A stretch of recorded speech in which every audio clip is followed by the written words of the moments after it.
Hello, my astrology friends. This is Lada from AstroLada.com, and these are your August 2025 video horoscopes.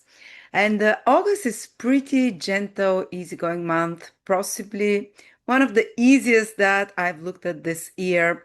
And it's kind of like the quiet before the storm, because in September we have two eclipses.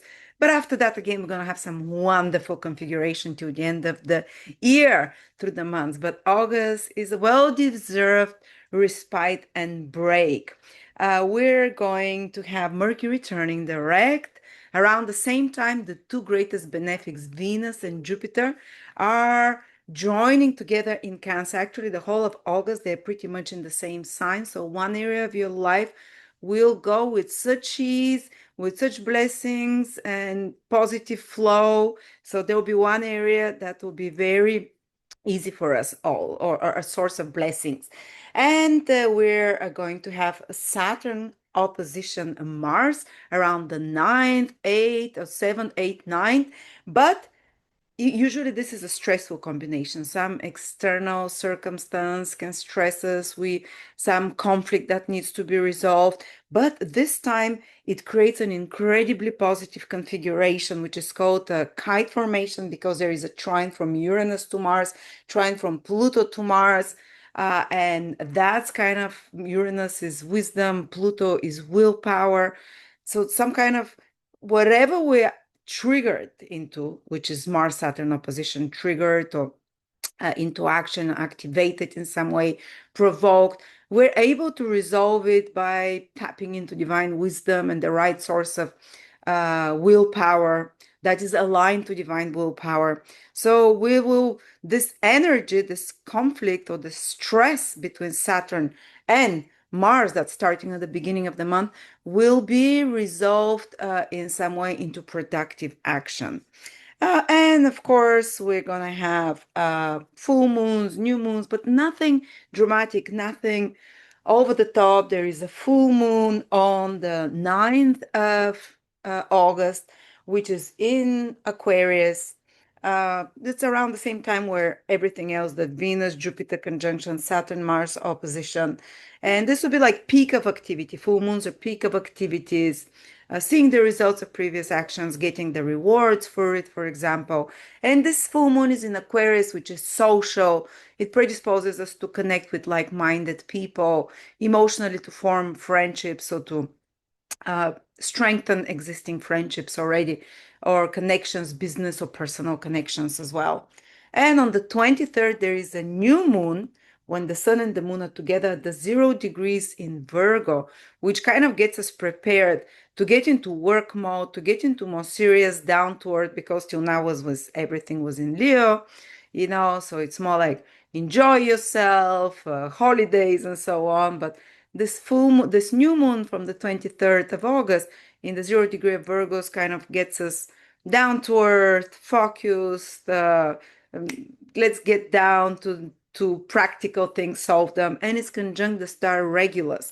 So it's the star of leadership. So maybe some kind of new motivation will come into us to, let's say, to organize ourselves, to take leadership about our health, which is Virgo, or because Regulus is a star of incredible willpower. This is the heart of the lion. It's a star there, the heart of the king, which gives us incredible willpower, incredible motivation, and bravery and courage. And we can apply it to Virgo areas in our life for our health, for our routines, for our work, for our errands, to organize our life in some way for the practical matters of life. And now we're going to start with each of the 12 signs. But before that, I just want to let you know that I've created a 3.5 hour webinar on the ideal home and perfect environment according to your horoscope. You don't need to know any astrology. You just need to know your day of birth and time of birth. And I lead you step by step to see what is like. Are you going to live near mountains in certain periods of life, or near marshes, or near forests, or big cities, small cities? What will the house be like? Is going to be a big house or more than one place of living, foreign residence or more local? Or how is it going to be even decorated? And what's going to be around your neighborhoods? For example, it might be close to stadiums. That's how you recognize if you're trying to choose two properties to rent, which is yours. If there is Mars influence, it will be close to a factory or close to a stadium or fitness. So if it's close to Venus, it might be close to a music hall. So I go through absolutely every sign. Each 12 signs have their ideal environment, and each planet has its own environment. And how to see, and you can have more than one environments. For example, you can have a few signs that influence your places of living and where you find yourself throughout your life. It's incredible. You can see even are you going to be in islands or more densely populated places with gardens and so on. It's incredibly fun. It's only $20. It becomes 30 after that. Very affordable if you'd like to order it. I'm putting a link below here. And now let's begin with the 12 signs. Aries, Sun, Moon, Rising, August 2025. Aries, your planet that rules you, which means you changes signs, goes into Libra, into the opposite sign. So for the next couple of months, you'll put a lot more action and a lot more focus and personal energy into relationships, into connecting with others, or others will try to connect with you. Or some of you might put energy into their, for example, business, because seventh house is connected to clients, to interactions with others, or sourcing more clients, reaching out to others, or you put a lot more energy into what else is the seventh house? For example, into doing a project together with another person. It can be with your spouse, or it can be with boyfriend, girlfriend, or you can be more active together. You can start exercising together, for example. That's a positive way. This Mars in your seventh house for a month and a half can play out. Or you can just reach out to others so you can become more proactive in finding a partner, business or personal, someone to date, or. And also, this can raise the sexuality, the sexual desire in a person. Seventh house is the house of uniting two people together. And Mars is a very kind of horny planet. So, but also around the 7th, 8th, 9th, 10th of August, Mars is opposing Saturn in your sign. So there can be some provocation from others. Someone can press your buttons, someone can challenge you in some way, or external force can trigger you. Maybe the need to resolve some conflict will be there, or the need to activate together with another person in collaboration to do something, but it feels a bit stressful. But don't worry, because it's perfect.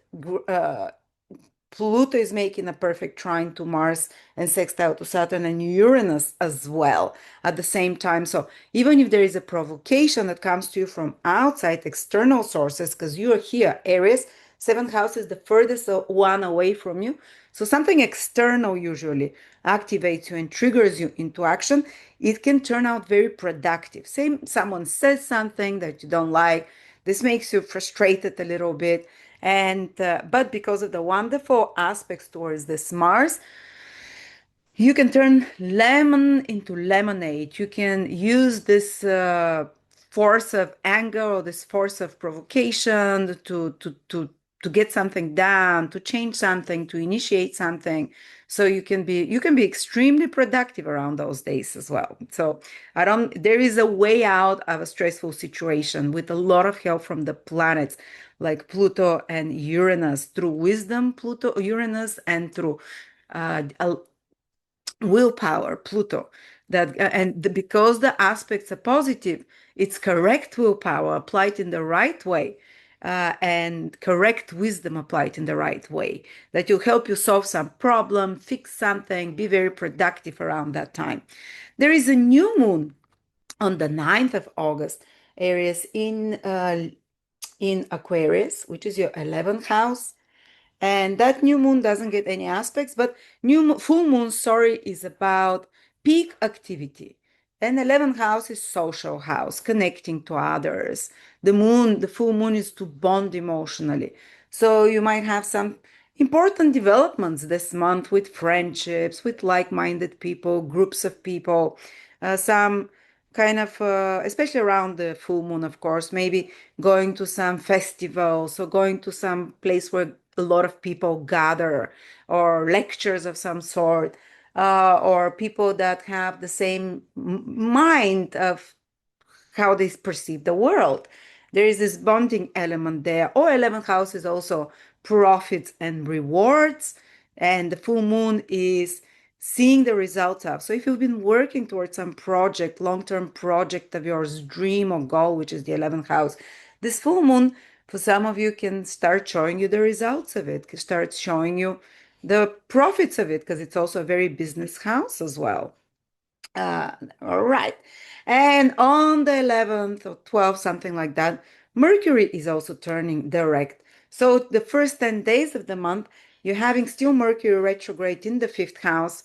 It can be about reconnecting with past loves, or rethinking your love style, or revisiting places of joy and fun that you used to like before, or maybe picking up some old hobbies, or brushing up on some creative project, or editing it, or sometimes it can even be like some frustrations in the love life, and having to solve problems there and communicate things that were unsaid. But when Mercury turns direct around the 11th of August, all this starts solving itself. And then it's like if there was some delays on a creative project, it starts moving forward, or you start seeing the results of the corrections that you made. Or fifth house is also your personal business, because if you have your own business that you've raised like a baby, fifth house is like your child that you raise, your creative output. If there was some delays or some editing or changing something there with Mercury retrograde, it starts moving forward, picking up speed the last 20 days of August. But of course, there's a lot of focus this month for you, Aries. It's a fire month. The sun is in Leo. Creative activities, having fun, enjoying yourself, celebrating in some way, holidays of any sorts, or just having creative ideas for you pop up. So pay attention. It is there. And the whole month, pretty much, you have Venus Jupiter conjunction in your fourth house. This is very positive month because the two best planets, or let's say the easiest planets, uh, and as we say, though, the path to hell is it's easy and enjoyable. Sometimes we can do silly stuff, but still, Venus and Jupiter says ease and blessings that come to you from the fourth house this month. Especially the conjunction happens around the 9th, 10th, 11th, 12th. Again, around this period, everything is happening around this period. And it is telling you that if you're doing anything with property, with real estate, with decorating home, it will go great. Maybe there's the energy of luxury. There is the energy of also, if you're trying to find or buy, sell property, there is a possibility for things to become easier, or somehow to have like a lucky break in some way. Or maybe something at home, that you staying at home, connecting with relatives, connecting with your family as well, can be extremely as well satisfying. They can be a source of help or support, or maybe just connecting with extended family for some very emotionally satisfying and positive experience, or something good coming from home, family, place of living, your real estate, extended family as well. So there we go, Aries. Oh, yeah, and of course, we have the new moon, which is going to happen at 0 degrees Virgo in your sixth house on the 23rd. This is like renewal of the desire to work, renewal for serious, more practical things for the next 1 month after. So coming down from the high energy of Leo, which is more celebratory, which is more indulgent and creative, more to the practical side of life. And this full new moon is happening with Regulus, which is very empowering star of willpower, of courage. Maybe the courage to start a new job for some of you will come, or a new job project, or kind of the motivation to get down to get to for your health, to do something for your health, for your daily routines, for your daily habits. Regulus is an extremely potent star. There is very rarely new moons on Regulus. So you, after that 23rd of August, For the next 1 month, you can do something of extreme courage and willpower connected to your work, connected to your daily habits, hygiene routines, or connected to, habits, stopping negative habits or starting positive habits in some way. Oh, of course, six houses work, as we said. So there we go, Aries. As I said, pretty easy going month. I said you're triggered a lot by Mars, but this pushes you, this activates you to get things done in this case. And a lot of your energy goes there in that area of life as well. But there's a lot of support, as I said, from family, even if there's some stresses with partners or being challenged by others. There is a lot of support from family or retreat in family. Uh, and there is this feeling of emotional happiness and satisfaction because of Venus, Jupiter in your fourth house. So thank you so much, Aries. And yeah, enjoy the month before the eclipses. Taurus, Sun, Moon, Rising, August 2025. And of course, I always say make sure you check your ascendant sign if you know your exact time of birth. Start always with it, then move to the moon sign and then to the sun sign only. Taurus, the month starts with a full moon in your 10th house. And this is like illuminating this 10th house. The 10th house is your achievements, ambitions, careers. They can be, it's around on the 9th of August, but you can feel it before and after. Maybe you can see the results of your previous actions in regards to a career project. For some of you, it can even be a promotion or completing some career project or completing some phase of your career in some sort, or seeing the results of those actions. And it's very visible, public, like you're in the public spotlight.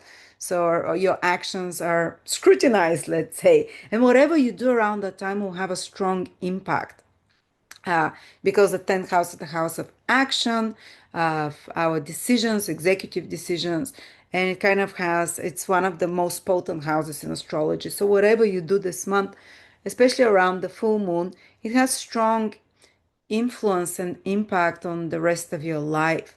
And some important decision that is taken, but also you can see the results maybe of a career project, of a work project, or completion of something to do with authorities, with institutions, or dealing with such matters. Then we have the Mars opposition, Saturn happening in around again 7th, 8th, 9th, 10th of August. You can feel some tension around that time. It's in your 6th and 12th house, maybe between the need to let go, the 12th house, the need to relax, the need to hide away and be alone, and the need to be productive, Mars in the 6th house. There can be some tension you need to resolve there, the need to rest versus the need to be productive. And it can sometimes it can be even be some health issue or that you get frustrated about certain habits. But because there's really beautiful aspects towards Mars and Saturn by Pluto and Uranus, by almost like through divine wisdom, through divine willpower, which is Pluto and Uranus, you can solve a conflict. For example, you can solve a conflict at your workplace. You can solve some complicated situation connected to fixing something, to your errands, to your responsibilities, which is the 6th house, or even some tension connected with um, debt. 6th house also rules debt, or even something connected to health, even if there is some kind of a health tension, because of course Mars in your 6th house opposition Saturn in your 12th house can create some health situation for some of you. But because of the greatly insightful planets making trines, you'd kind of quickly find a solution how to heal or how to change your health habits, or what kind of medicine or what kind of herbs or what kind of routine adjustment to do so you can fix that health issue. So I think you can really make lemonade out of lemons with this Mars in the 6th house. Plus, Mars in the 6th house for the next month and a half says for you that you put a lot of energy into work, into your daily routines, into putting order and organization around you, into fixing things that are not working well, and putting energy to see, 6th house is like seeing what's not working and fixing it.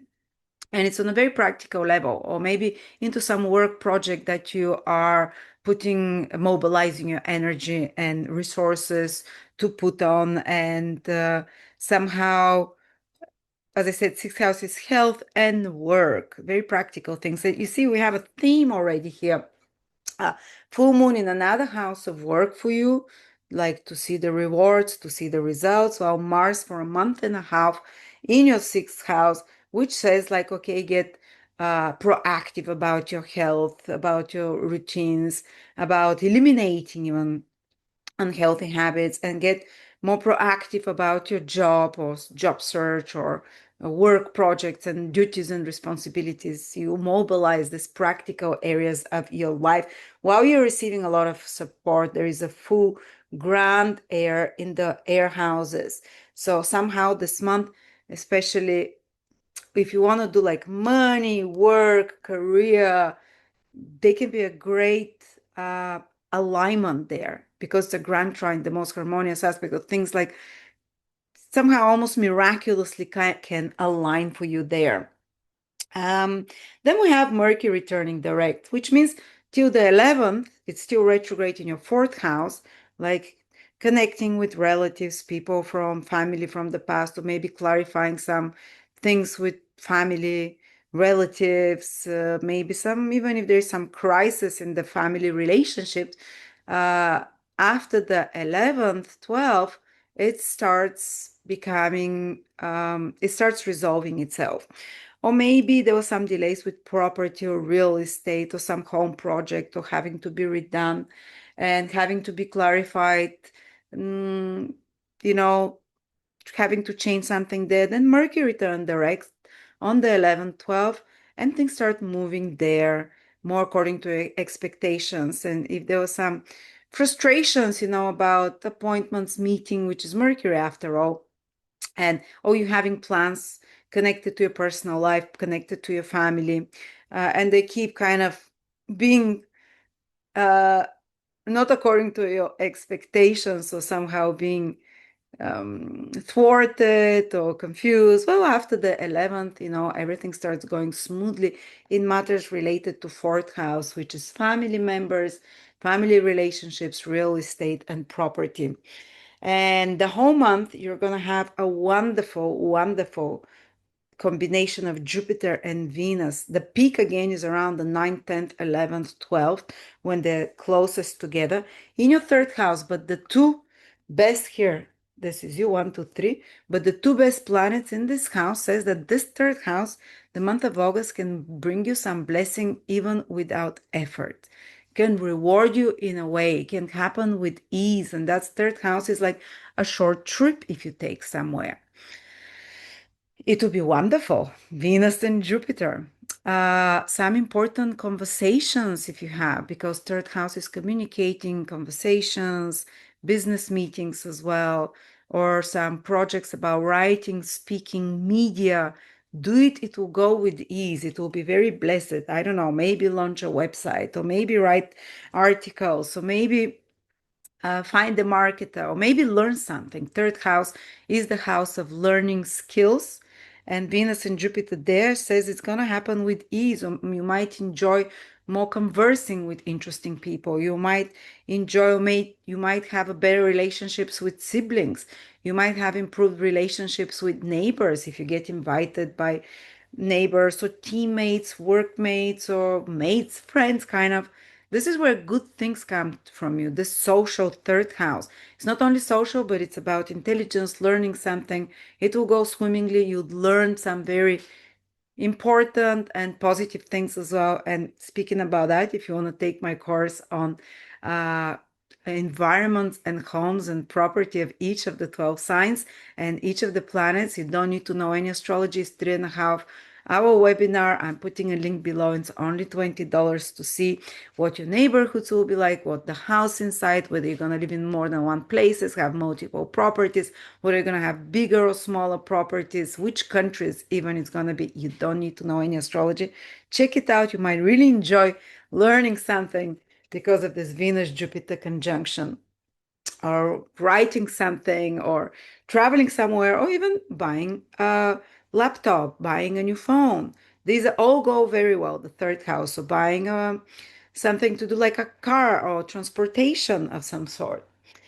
And I think this is pretty much it. You see the grand trine, the first 10 days, and the whole of the month, it's under influence in the work houses, the houses of practical things happening in your life, even though you have to put efforts because Mars and Saturn are part of it. And then the blessings here of this third house that we talked about. And there is a full moon, no, new moon in your fifth house on the 23rd of August, which means new beginning or renewal, which is the fifth house about, might be like renewal of your creativity. And because it's conjunct Regulus, which is extremely creative, extremely powerful star of leadership, of vision, some creative vision can come to you after that, or idea, or because fifth house is our original ideas, or maybe some renewal of the relationship with your children or with your romantic partner, which is the fifth house again, or about some creative project that, as I said, there is some big inspiration that come to you. But it's a good new moon for you because it's in another earth sign. So it makes you feel inspired, it makes you feel more alive, it makes you feel more aligned.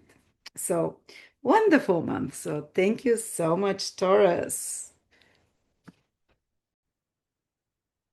Gemini, Sun, Moon, or Rising, August 2025. And I always insist that you start with your rising sign if you know it.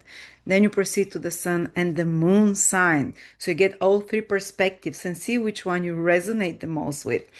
Oh, Gemini, there will be like a lot of, as you can see, there'll be a great trine happening in air signs. And you're one of the air signs. And the great trine, this is when three planets are exactly 120 degrees from each other, like an equilateral triangle. This is like the energy of the Trinity. The equilateral triangle is very auspicious, it's very blessing, it's perfection, so to speak. And some of you might not even do anything about it because the energy flows. It's like a flows very smoothly, naturally. Many times we need to be provoked by something to take action. Um, Rather than if things are flowing. But there is a little provoker that will help because this grand trine, which is happening between Uranus in Gemini, Mars in Libra in your fifth house, and Pluto in Aquarius in your ninth house, is being provoked or triggered by some tension, by an opposition with Saturn. So there will be a trigger that activates this incredibly beneficial creative energy for you because these are creative houses, these are self houses, these are houses of self empowerment, of confidence, of knowing who you are, standing in your truth, of having your inspiration and vision. These are Dharma houses. Dharma is walking your mission in life. But Saturn is provoking Mars with an opposition into your fifth house. Around the 7th, 8th, 9th, 10th, the opposition is most potent. So it's good because this will trigger you into action because Mars is action. Fifth house is your vision for your life because fifth house is the kingdom, how you want to create your kingdom, how you want to create your life. And there'll be, so there might be some stressful situation that triggers you, but makes you question and activates you to do something very productive and very positive with your creative energy, with ideas. If you have some original idea, it might be for business, it might be for something else, but it's your own original idea about how you want to live your life. The fifth house is how I want to create my kingdom where I am going to be a king. That's why it's the most creative house. So something, it might even trigger you in an unpleasant ways, but pushes you and activates you to take some action there towards your creating your kingdom or towards some creative idea of yours. Or fifth house is also the house of romantic partners or love life. So it can again something can trigger you, but because of the wonderful trines to Mars, even if there is some stressful situation with a romantic partner or with a creative project that you're doing or with a child of yours, because fifth house is also children, uh, even if this happens around the opposition of Saturn Mars, Uranus trine and Pluto trine help you quickly, and Uranus comes from your sign, your own wisdom, your own fast action and insightfulness uh, helps you turn the situation around and make it very productive, even, or either solve it very quickly, or make it very useful for you, or it can activate you to change something in your romantic life or to change something in your relationship with your children that feels in a way to correct it, to upgrade it, or even for your creative projects, puts you into action there mode. And then Mars will be for 2 months almost in your fifth house. So you can get a lot of things done because wherever Mars goes, we mobilize our energy, we put efforts, we put attention. This is like the laser focus, and we're not afraid, and we're more courageous there in matters about creative, maybe some creative project that you want to do, or romantically to become, to take some actions and change some things, and to take more initiative because Mars is initiative, or with your children, to be more initiative with your children in some way. But yeah, initially, because of the Saturn Mars opposition, there might be some tension about the things you love to do. Fifth house is hobbies, sports, pleasures, kind of enjoyments, entertainments, and 11th house Saturn days, your social responsibility. So you have to decide that, how to solve this situation for some of you, or maybe pressure from your friends or people in your social environment in regards to something to do with your love life, or pressure from your romantic partner towards your friendships and the people in your environment. Some situation you have there to resolve, which will resolve very well because of the trine. So turn it into something positive, or maybe something to do with yeah, I want to do those fun things, creative, but I have those social responsibilities there. But also, it can, like, you have a brilliant idea, some creative project here that you're really passionate about, fifth house, and you can channel it through the opposition of Saturn into something productive and helpful for society as general, towards, because we all have to contribute to society in some way. But this really auspicious grand trine, also kite, as we know, can activate your energy, your confidence, fifth house, your initiative, to be more initiative, to create something here in this 11th house that is useful for society. 11th house is socio-economic gains, for recognition in society, or for financial gains for you, but it might trigger it through your own creative actions, because you see the self houses are activated. The first, the fifth, the ninth, your own original inspirational energy, it's flowing, and you can channel it towards, the Saturn that breaks the trine, something for society, or something for more gains, or some long-term goal project that is beneficial for society or financially for you in some way, you know. So yeah. At the same time, Gemini, so this energy is flowing here, the grand trine in air. At the same time, the whole month, you're going to have Jupiter and Venus in your second house. And that can mean the two best planets, the two easiest planets, let's say, maybe not best, but with these two planets, things happen flowingly, with ease, without effort. The whole month they're in your second house. So there's different ways it can play out. You can gain things, material. Second house is assets, material resources, easiest, good quality luxury. You can enjoy some luxurious, beautiful clothes or food, or luxury items that you want to do buy, or maybe overspend and buy a lot more than you can afford. There is this there with Venus, Jupiter as well. But somehow you'll find the resources. So if you need to find some resources or money or some extra support for something, you find it. Or maybe you initiate something that will bring more resources to you. Or maybe you do some investment that is very good for you in the long term. Because second house is especially how what we do with the money once we have it. Do we invest it? Do we buy something? Venus and Jupiter are both quite indulgent planets, so we can indulge in some things that feed your soul and your sense of beauty as well. Or maybe go like foods and views, and it's kind of this richness energy of the five senses that I get from Venus, Jupiter, rich wines, and so on. But also, it's good when it comes to money or self-esteem and self-worth. Sorry, second house is your self-worth. So you can naturally feel like you have more self-worth. So maybe you can increase your prices, or if it's a matter about business of some sort, or maybe you can upgrade your wardrobe in some way to reflect how your self-worth has increased, for example. Um, what else is there? I think, oh yeah, Mercury is turning direct.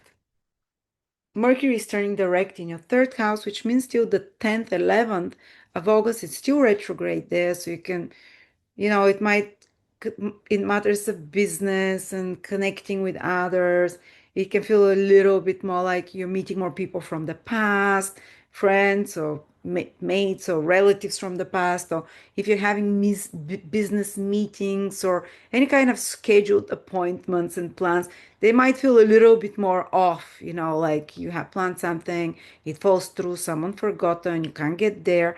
But after the 11th, 12th, or if you have some complications in your communications, phones broken, lost laptops, or uh, just like you've disconnected from people in some way, or maybe some problems you're solving with siblings, with relatives, with teammates that has been a bit more off.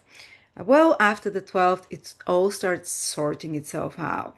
Your schedules will be more expect, not so surprising. It settles down, and your relationships with relatives, with teammates, workmates, associates start becoming more according to your expectations again and not so chaotic. But also it's, the retrograde there you can start when it turns direct, see the results. Maybe if you've been working, fixing some written or spoken or project, maybe you are studying or researching something and now you can start applying it. Or maybe you were, correcting something to do with media, with marketing, with writing, or some brushing up on some old skill as well. And Mercury starts moving direct, so things, and you are Mercury as well.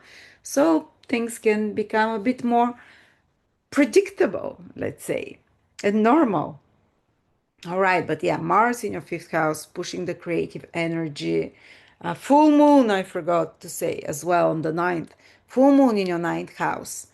Uh, this is great for teaching projects, for uh, if you want to go anywhere, traveling as well, traveling in some way. Uh, it's as well if you want to maybe completion of something to do with education or seeing the results of it, or some spiritual or ideological themes around that time. Seeing the higher perspective, illumination to some moral matter. Maybe because ninth house is the house of higher standing, higher vision. And if you had some situation, and when the full moon happens there, it's almost like there is a gate opening towards your higher mind, higher perspective, your higher self. So you can, around the 9th of August, you can ask your higher self for direction, for guidance. It can come to you in the shape and form of advice from someone else, or it can come in the shape and form of us as an intuitive dream, or just an intuition, or just literally seeing some symbol or sign that answers a question to you. So this full moon, it's very intuitive answers to long-standing questions. Ninth house is the house of the guru, the uh, higher perspective, seeing it from seeing some situation from a higher perspective. So you can use it for that, and maybe to see your to give you also inspiration about your future, where you're headed, and what is the right course of action. Very intuitive. Your intuition and ability to tap into the future, and almost like prophetic, is much stronger around this full moon. And I see that's pretty much it. The Jupiter Venus in your second house. Yes, and there is a new moon at the end in your fourth house. The 23rd of August, new moon. So there is like renewal there. more focus after the 21st of August on home, property, real estate, family matters of some sort, especially sorting out the practical parts of it, building or cleaning up, or you're becoming a little bit more withdrawn into yourself rather than this third house social, which is much more social, connecting. After that, from the 23rd of August, is like back home, renewal of your sacred um, sanctum, the fourth house is whatever is your abode that makes you feel most comfortable, that makes you feel more safe. So this new moon is about home, family, relationships with family members, or maybe some new beginning in regards to where you're gonna live. And by the way, if you have any notion of relocating or buying property soon, that can trigger it. But also you can get my course for just $20, which is 3.5 hours about, and you don't need to know any astrology. I lead you through the steps about the ideal environments according to your horoscope of each of the 12 signs and the planets. Whether you're going to live, whether it's best for you, and you find yourself in environments of mountains or deserts or hills or big cities, skyscrapers or houses underground, sometimes like a basement, or whether your home, you have more than one home, so whether you're going to live in multiple places, or whether you're gonna live in more northern. I go through everything, how the home will look inside, how to choose a place when you're buying or relocating, what the neighborhood will be around. Maybe there'll be schools around you, or maybe there'll be around you like a cemetery or factories or gardens. It's all super practical, of course, and very easy to see. Check it out. You might be interested, especially with this new moon coming into your fourth house, Gemini, that will renew your interest in home, family, domestic matters. So you see, enjoy it, maybe spend some money, Jupiter and Venus in your second house, on pampering yourself. On second house is the face, beauty procedures about your face, about your possessions, what you owe, buy beautiful items if you can, or even invest, because investments can be very lucky in some way for you. Plus, the whole month is very lucky with a grand trine in air for you, this protective divine grand trine. So thank you. Cancer, Sun, Moon, or Rising, August 2025. This is tropical zodiac, Western astrology. I always advise you that you start with your rising sign if you know your time of birth, then proceed to the moon sign and the sun sign. Each three will give you a different perspective and can fill up the full picture and see which of the three signs you resonate the most with. So if you're Cancer, Sun, Moon, or Rising, Cancer, wonderful. Look, Jupiter and Venus are in your sign. The two benefics, the small benefic Venus, the great benefic Jupiter is in your sign the whole month. And by the way, Jupiter is visible. Till now, Jupiter entered Cancer in June, but it was invisible till August. But when it becomes visible, its benefic wealth power, luck power becomes tangible. When it's invisible, it's not visible. You can't manifest externally, but now Jupiter is visible, Venus is visible in your house, in your sign, Cancer. You're lucky this month, especially they join together around the 7th, 8th, 9th, 10th, 11th, 12th. They're closest together. But something good, like a good luck can come to you around that time. Or you can just feel more mellow, zen, inspired, or just I would even play lottery. Why not? The two best planets in your sign, especially if this is your ascendant or sun or moon. Also, you can become more attractive to others. You can pull. Venus is very magnetic.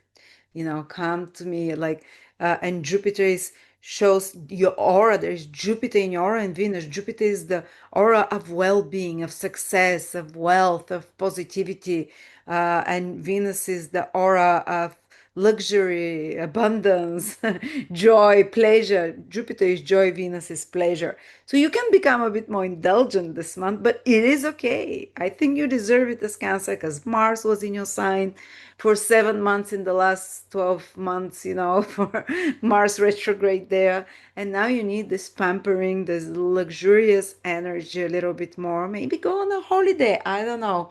Jupiter rules your ninth house of foreign places. Venus, what does Venus rules for you? 11th house, friendships, social events of some sort. Even something good can happen to you through a social event or through a foreign travel, or both these planets in Vedic astrology are the planets of teachers. Venus is the earthly teacher, about which teaches about earthly life, how to live it successfully. Jupiter is the spiritual teacher who teaches you how to reach, spiritual enlightenment or internal joy.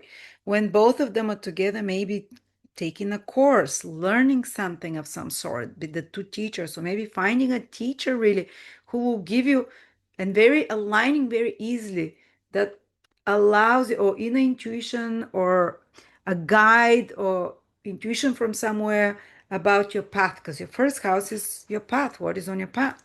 And even if you want to study and learn, I'm doing this course, as I said, which I've done it already. It's 3.5 hours, which you might find quite interesting. Anyway, but Venus and Jupiter, they're aligning out. If you want to do something important and you want to be perceived and liked and accepted without resistance, I would use this month because of the two benefic planets there. Others might just kind of indulge more in food, in pleasures, just feel more enjoyable overall. And others can use these energies more strategically. Depends at what place in your life you're right now and how it will manifest. Um, but yeah, it's something good. Expect something good there. And at the same time, you're going to have Cancer full moons because full moons affect you strongly. Every month there is a full moon and they repeat every year, but let's mention it. Full moon in your eighth house around the ninth. So you might feel more, and actually not only that, but a grand trine in its forming. Again around 7th, 8th, 9th, 10th, 12th, between Mars, Pluto, and Uranus. Look where it's happening in your 12th, 4th, and 8th houses. These are the secret houses, the spiritual house, the houses of the subconscious, the houses of our soul, basically. And this grand trine, it's like a perfect alignment. It's the perfect shape, equilateral triangle that's forming between those planets. It's the most healing energy. It's the Father, the Holy Spirit. It's the Trinity energy. It's represented by exactly the same shape that is forming in the sky for all of us in those days of August. And for you in particular, it activates the hidden houses of your subconscious. You can resolve or heal, almost like through divine grace, some trauma, some something that is self 12th house where Pluto is usually something that is like not 12th house 12th house where Uranus is for you is self-sabotaging behaviors, long-standing psychological issue. 8th house is obsessions, addictions as well. 4th house is traumas from childhood. And 12th house is from past lifetime. So there's a lot of subconscious. In our subconscious is 98%, and it determines our behaviors, it determines our conscious behaviors. Yes, we know I don't want to do this, I don't want to do this, I go and do it. And something more powerful than you pushes you, something more powerful than you triggers us. But now with this grand trine in the subconscious house, there can be like an illumination or alignment, realignment in a healing way of your subconscious. Maybe something becomes clear for you without effort, eureka moment, or maybe you're with a psychologist or with someone else and you mention something or they mention something and you're like, now I realize why I've always acted like that, or I suddenly don't feel compelled by something that I've all my life felt compelled by, or suddenly don't feel fearful about that, or something from the subconscious, not on a conscious level, even aligns within yourself. The subconscious is aligning, healing itself. And as I said, it might be connected to a childhood trauma, past life trauma, and so on. So some very deep psychological insights can come to you this month because of this grand trine, and very esoteric planets are playing in it. Uranus, divine wisdom, Pluto, aligning our will to divine will is Pluto, divine will. Mars, this Mars is the planet of action though. And so there'll be some subconscious things that happen, or maybe even hidden support that comes to you from ancestors, 12 houses, our departed ancestors from the invisible world, and so on, and 8th house as well. That some invisible help for you to do something to break out of some family pattern, Mars in the 4th house, or uh, some childhood pattern, and to change it in some way, to heal it, or to act, or maybe because Saturn is opposing Mars as well around the 7th, 8th, 9th, 10th. You might be triggered to some emotionally to change something, maybe change your environment, maybe change where you live, place of living, or something around your home or the home dynamics. It might start with a trigger first because of the Saturn opposition, but there is a lot of like invisible support from the invisible world pushing you to make those changes and helping you make the wise changes. And even if there's some stressful situation between your emotional needs and the needs of the world and your duties and worldly responsibilities, Saturn, the 10th house, maybe tension between home and work, responsibility, home, having to do something at home versus, what the world is expecting to you, or having to make some decision there. The decision might come out through this 4th house of home and place of living, or through this 10th house where Saturn is, because Saturn is the one that breaks the grand trine. It's the provoking energy that pushes you into action, or you can make some breakthrough with your work or with your career in some say, or maybe some authority figure or someone with more authority, more age, uh, uh, or seniority of some sort can provoke you to make some changes, which is Mars is the planet of action. Saturn is the senior planet that we're talking about.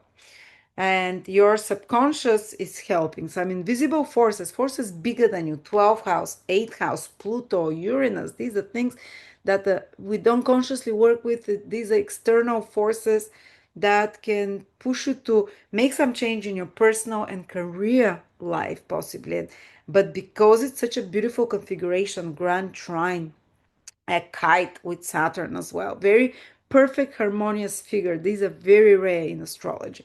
Perfect harmonious figure, which can, even if it starts with a stress, it can indicate, like for example, that you end up taking more responsibility, Saturn in the 10th house, that you end up doing something of importance in your career, some important decision or executive decision, or some important decision connected to a personal life, home, family, place of living. And by the way, Mars in your 4th house for the next 2 months almost asks you, and you put a lot more energy into home, into family, into uh, maybe some DIY work, moving something, or even if you're moving because of the wonderful aspects that are happening, it's going to be for good. And of course, if you need help to decide where you're going to move, exactly my webinar uh, is very helpful for that. Even you don't need to know any astrology, as I said. It tells you, okay, if you're choosing from two places of residence, you look at your horoscope and you see you have Saturn in your 4th house, or the ruler of the 4th house is in Capricorn, for example, and you're wondering whether you should be in the old town in the old part of town, or there is another property that is, say, in the new part of town. And if Saturn is involved, I would always say in the historical old part. So it's very easy. I teach you how to do it. No astrology is needed. What each of the 12 signs and planet mean about places of living and environments, and what kind of house. Is it stone? Is it wooden house? Is it many floors? Or is it skyscraper? Or is it subterranean sometimes? So it's incredibly practical. But yeah, Mars, Cancers, you're putting energy there. While at the same time, Jupiter, you see, such an important month because there's one, two, three, four, five planets on angular houses on the cross for you. And they activate each other, some of them. But Venus and Jupiter says no matter what decisions you make, no matter what's happening, you're very protected here. Even if there is some argument at home with Mars in the fourth house or some the need to change something there, it's like you're always taking good decisions and there is a lot of protection on your physical body and health. If it's your sun in Cancer for your career, the Venus Jupiter combination is very good. If it's your moon for your emotional happiness and personal life. But yeah, you might be putting energy here about property for month and a half in August, about fixing doing. Oh, my husband is Cancer and we're just decorating our new flat. Yes, we got a new place and there's a lot of work on it. We're not doing it ourselves, but we have to go with the designer and the stuff. So yeah, there might be some tension here, but obviously, as I said, Mars, amazing aspects from Uranus and Pluto.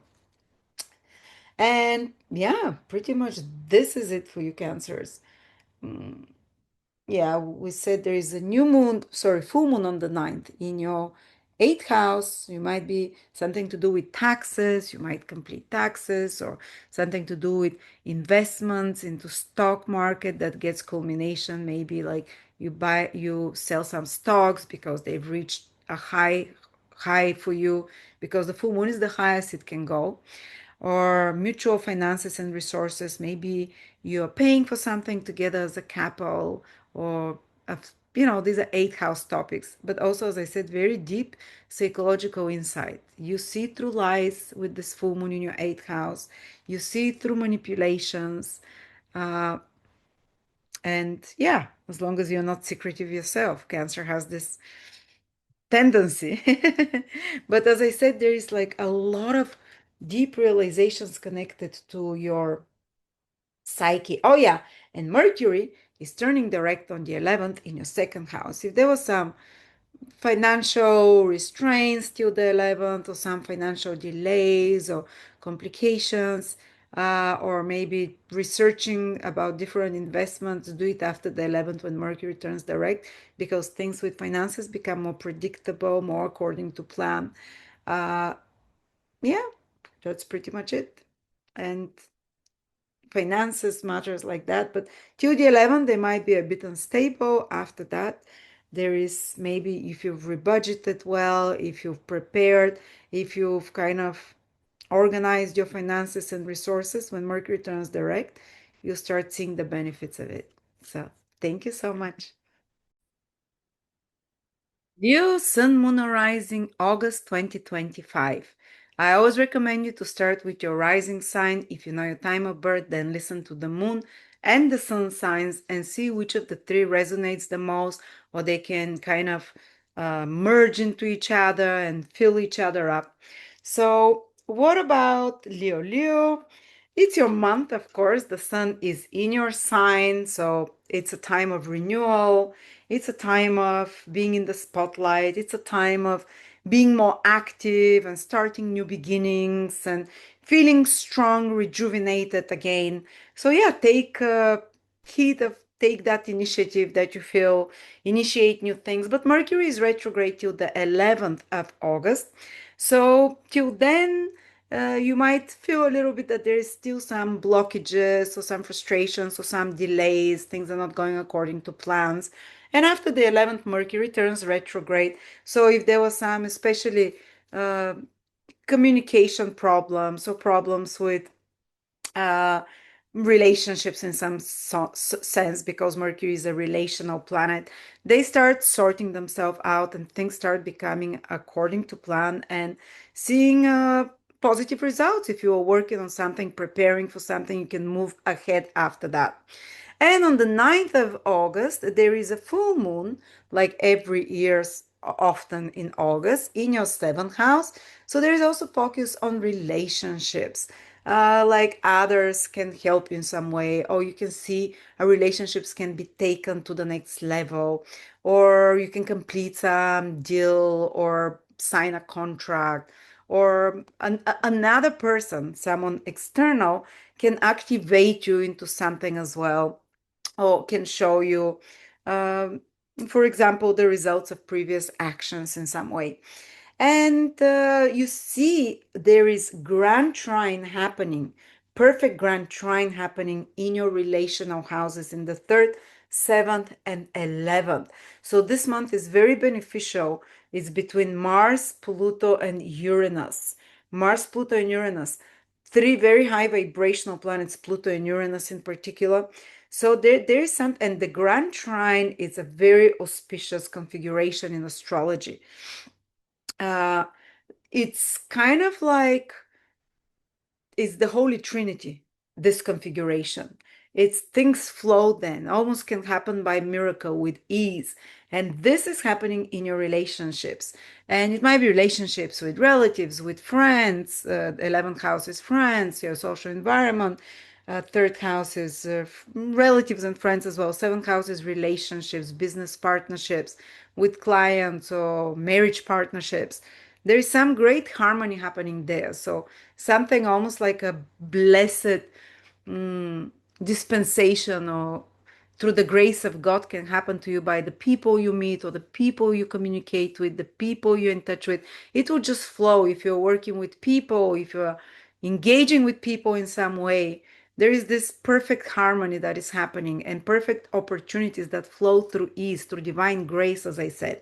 So, building bridges with others, connecting with the right people, somehow that can bring maybe business opportunities for you, new ideas, or introduce you to some new opportunities in some way or help you in some way. So, yeah, put your energy. And of course, the sun is in your sign. You have a lot of power to initiate things on your own, but somehow others are helping you as well. And when it comes to any interactions with others, things should go more flowingly. And Mars will stay for almost 2 months in your third house. You'll be wherever Mars goes, we get very proactive, very busy there. So anything to do with communication, with writing, with speaking, with learning courses, with learning something new or using your skills, you'll be very active on that. For example, me as an Aries moon, I might be recording a lot of videos for the next, starting from August into September, or might be very busy writing articles. You know, you can apply this for your life. How do you use writing? How do you use the spoken word? How do you use communications? It's a busy time for that in August and into September as well. And maybe you can put energy into traveling, short travels as well. And especially around the 7th, 8th, 9th, Mars makes an opposition to Saturn. Be a little bit more careful about traveling around that time because your opposition is a bit stressful. But there is also a lot of helpful aspect at the same time from Uranus, from Pluto, uh, and to help you with even if there is any problem. So there might be some confrontation about opinions, your opinions, others' opinions around the 7th, 8th, 9th because of the Saturn Mars opposition. But otherwise, Pluto is helping, Uranus is helping. You can resolve whatever issues are happening or whatever stresses, whether it's a stress with traveling, a stress with communication devices, with transportation or cars or whatever, to turn it into something productive or to solve the issue in a very beneficial way, I would say. So yeah, that's a lot. You see, I would put a lot of, I would try and focus on this social houses, how can others help you, how you can help others, how you can contribute to society, how you can connect with others, because something really wonderful can come out of there, even if there's some frustrations at moments, or get going on some project connected to websites, connected to marketing, connected to media, to writing, which is all the third house as well. And then you're going to have Jupiter and Venus the whole month in your 12th house. These are the two best planets, the easiest planets that are meeting in a kind of more hidden house for you. So they can be healing. 12 houses, past life traumas, self sabotaging behaviors, Venus and Jupiter can help you heal some such pattern, can help you realize very easily why you're self-sabotaging or why you're having certain mm, ways of behaving that tripping yourself as it means, or it's even like addictions and so on, or maybe some psychological realizations and healing from psychological burdens and healing, because they're both very healing influences, Venus and Jupiter, and some deep understanding or even communion with spirit. 12th house is the most spiritual house where you can access invisible worlds through your dream world, or maybe dreams that are more beautiful, that are even foretelling you the future, or that are giving answers for you, or in a state of meditation and rest, which is the 12th house, you can have some beautiful experiences with ease, or some, if you're a meditator, spiritually inclined, through prayer, through contemplation, you can receive some gift from God again, because these two beautiful planets are together. Or if you go to a foreign country, travel somewhere in unknown lands, as well, it will be swimming. It will go wonderful. It will go with a lot of joy and opportunities and pleasant as well. Of course, Venus and Jupiter allow us to indulge in our hidden vices as well more when they're in the 12th house without repercussions or to have realizations that help us free from such behaviors easily without effort. Um, so yeah, the full moon on the 9th in your 7th house, focus on relationships. We talked about that. What else? Yeah, that's pretty much it. Yeah, there's going to be a full moon, a new moon on the 23rd in your 2nd house, which means that your focus will shift from you towards more practical matters after the 23rd, like money, finances, resources, financial stability, family. But overall, you'll see that you'll be very active in this 3rd house, short trips, a lot of communications are starting to happen, even if at certain moments they're frustrating, because it is Mars after all, but it gets good aspects. So even if it's stressful, sometimes say working in a team environment with colleagues or with other people, you push the energy, you push everyone forward, and because of the wonderful aspects, you are able to resolve problems, solve problems together with others in an environment or a team much more successfully this month. And if you want to study or learn something, which is Mars in the 3rd house, again, wonderful time for it. I have a course as well, because your mind becomes very awake and curious when Mars transits the 3rd house. You can, and this course that I'm doing, it's 3.5 hours, it's pre-recorded, and it's only $20, about the perfect environments for you to live and how to know in your horoscope without even knowing any astrology what kind of house you're going to live in. Are you going to live in multiple places? Or are you going to live far away, foreign countries? Or are you going to live near mountains, oceans, rivers, or deserts? Or are you going to have tall houses or uh, one floor houses? Or how are they going to look inside? What's the neighborhood going to be? Is it going to be near churches or maybe on a street with certain name? You can see all of this without knowing astrology, because each planet rules different environments. It's very practical webinar, and it's a very fun webinar. It's very exciting. Check it out. And I'm only offering it for $20 before the 1st of August. So thank you very much and enjoy your month, Leo. Virgo Sun Moon Rising August 2025. Always start with your ascendant sign or rising sign, like it's called. If you don't know your time of birth, then check just the moon and the sun signs. But if you can check all three of them, that will be the most fuller picture you'll get about the month ahead. And as I said, August is pretty awesome. At least I like it a lot astrologically. As you see, the month there will be a grand trine between Mars, Pluto, and Uranus. From the especially strong the first 10-15 days of the month, it's holding perfect trine between those three in houses, which for Virgo are their practical material houses. Money, work, career, financial security, stability, and Grand Trine is the perfect shape. Grand Trine, as I've been saying in all the videos, is the shape of the Holy Trinity, where everything flows perfectly. Each planet is 120 degrees from the other. This is the perfection, and I know you as Virgos love that word, but there is the possibility for perfection, or I also call it divine grace. Like when there is a grand trine, things align without our efforts, even without, because human efforts, they're never as perfect as divine grace. Sometimes there is dispensation of divine grace. Even if we don't deserve it, God gives it to us. Things perfectly align. And therefore, you can align in some way for your practical matters in life. It can be maybe opportunity for money or some uh, opportunity that without effort you can tap in for your work or for your health, which is the sixth house as well, is connected to health habits, maintenance of the health, or for your career in some way.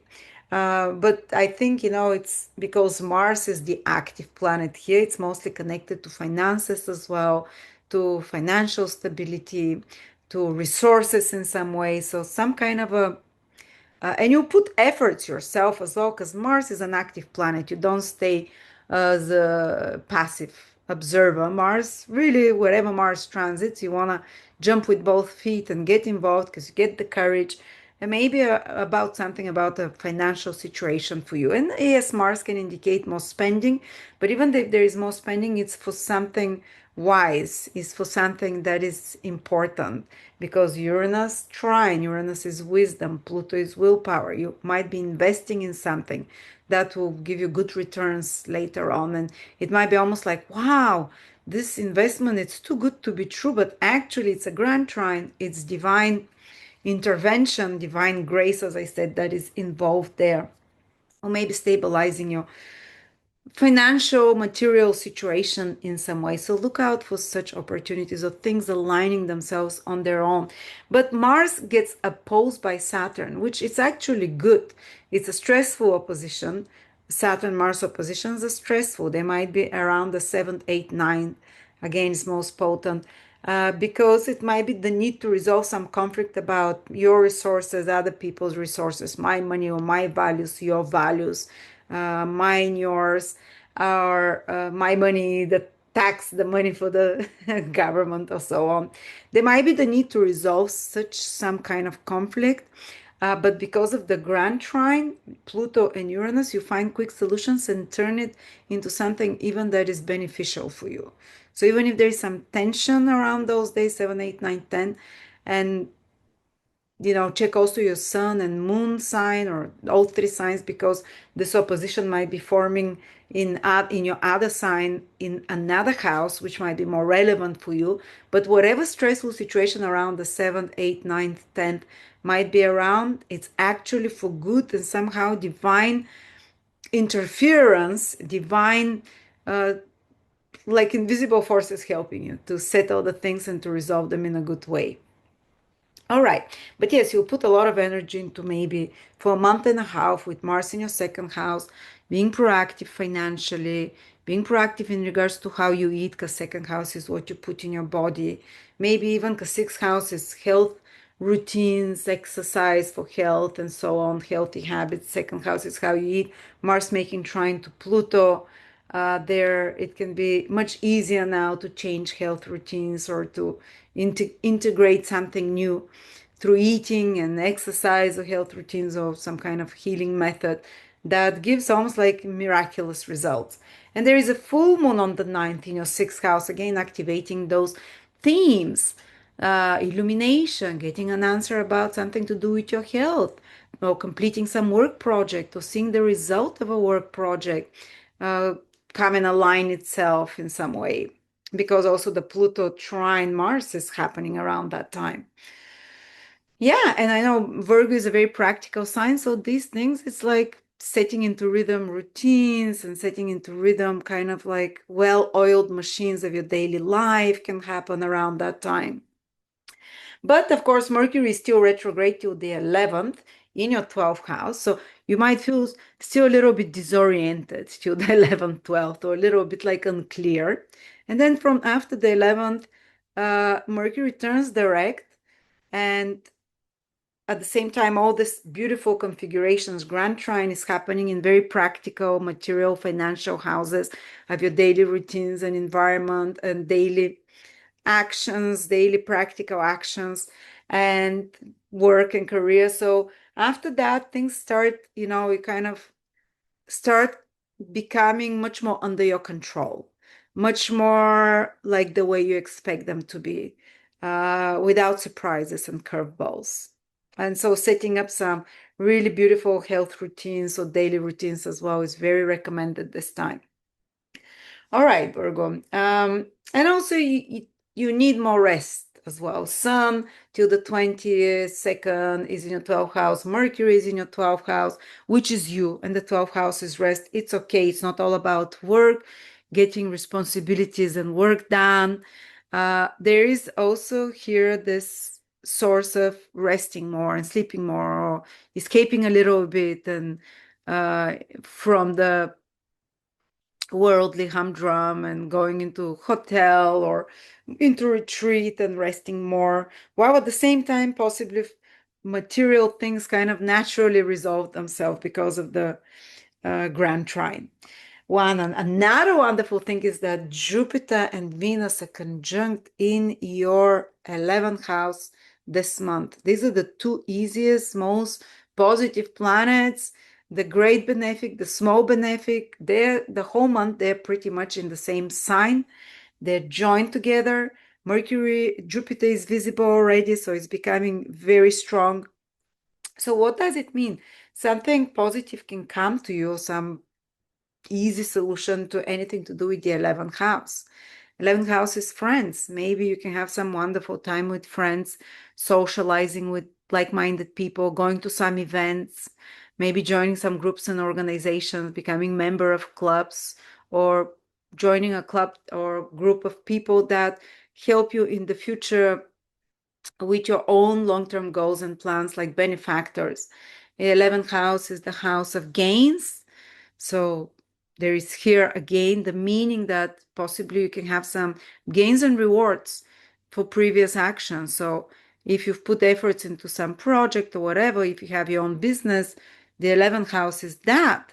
You can get the gains for it now, good rewards for your previous actions. But they're starting a new cycle, Venus, Jupiter there. So they can be the birth of a new long-term goal or initiative of yours, or gainful enterprise that can contribute. Not only is it gainful, but it also contributes, like you contribute to society in some way through it. And its resolution development is easy, positive, in a harmonious way. And on the 23rd, there is a new moon at 0 degrees Virgo on the star Regulus. So after the 23rd, you start feeling more and more energy coming to you. The sun enters your sign. You're ready to grab the life by the horns, as they say. And the star Regulus is willpower, strength, inspiration, encouragement. So courage will come into you. So after the 23rd, especially beneficial to start new beginnings for Virgo people, new inspirations of any sort.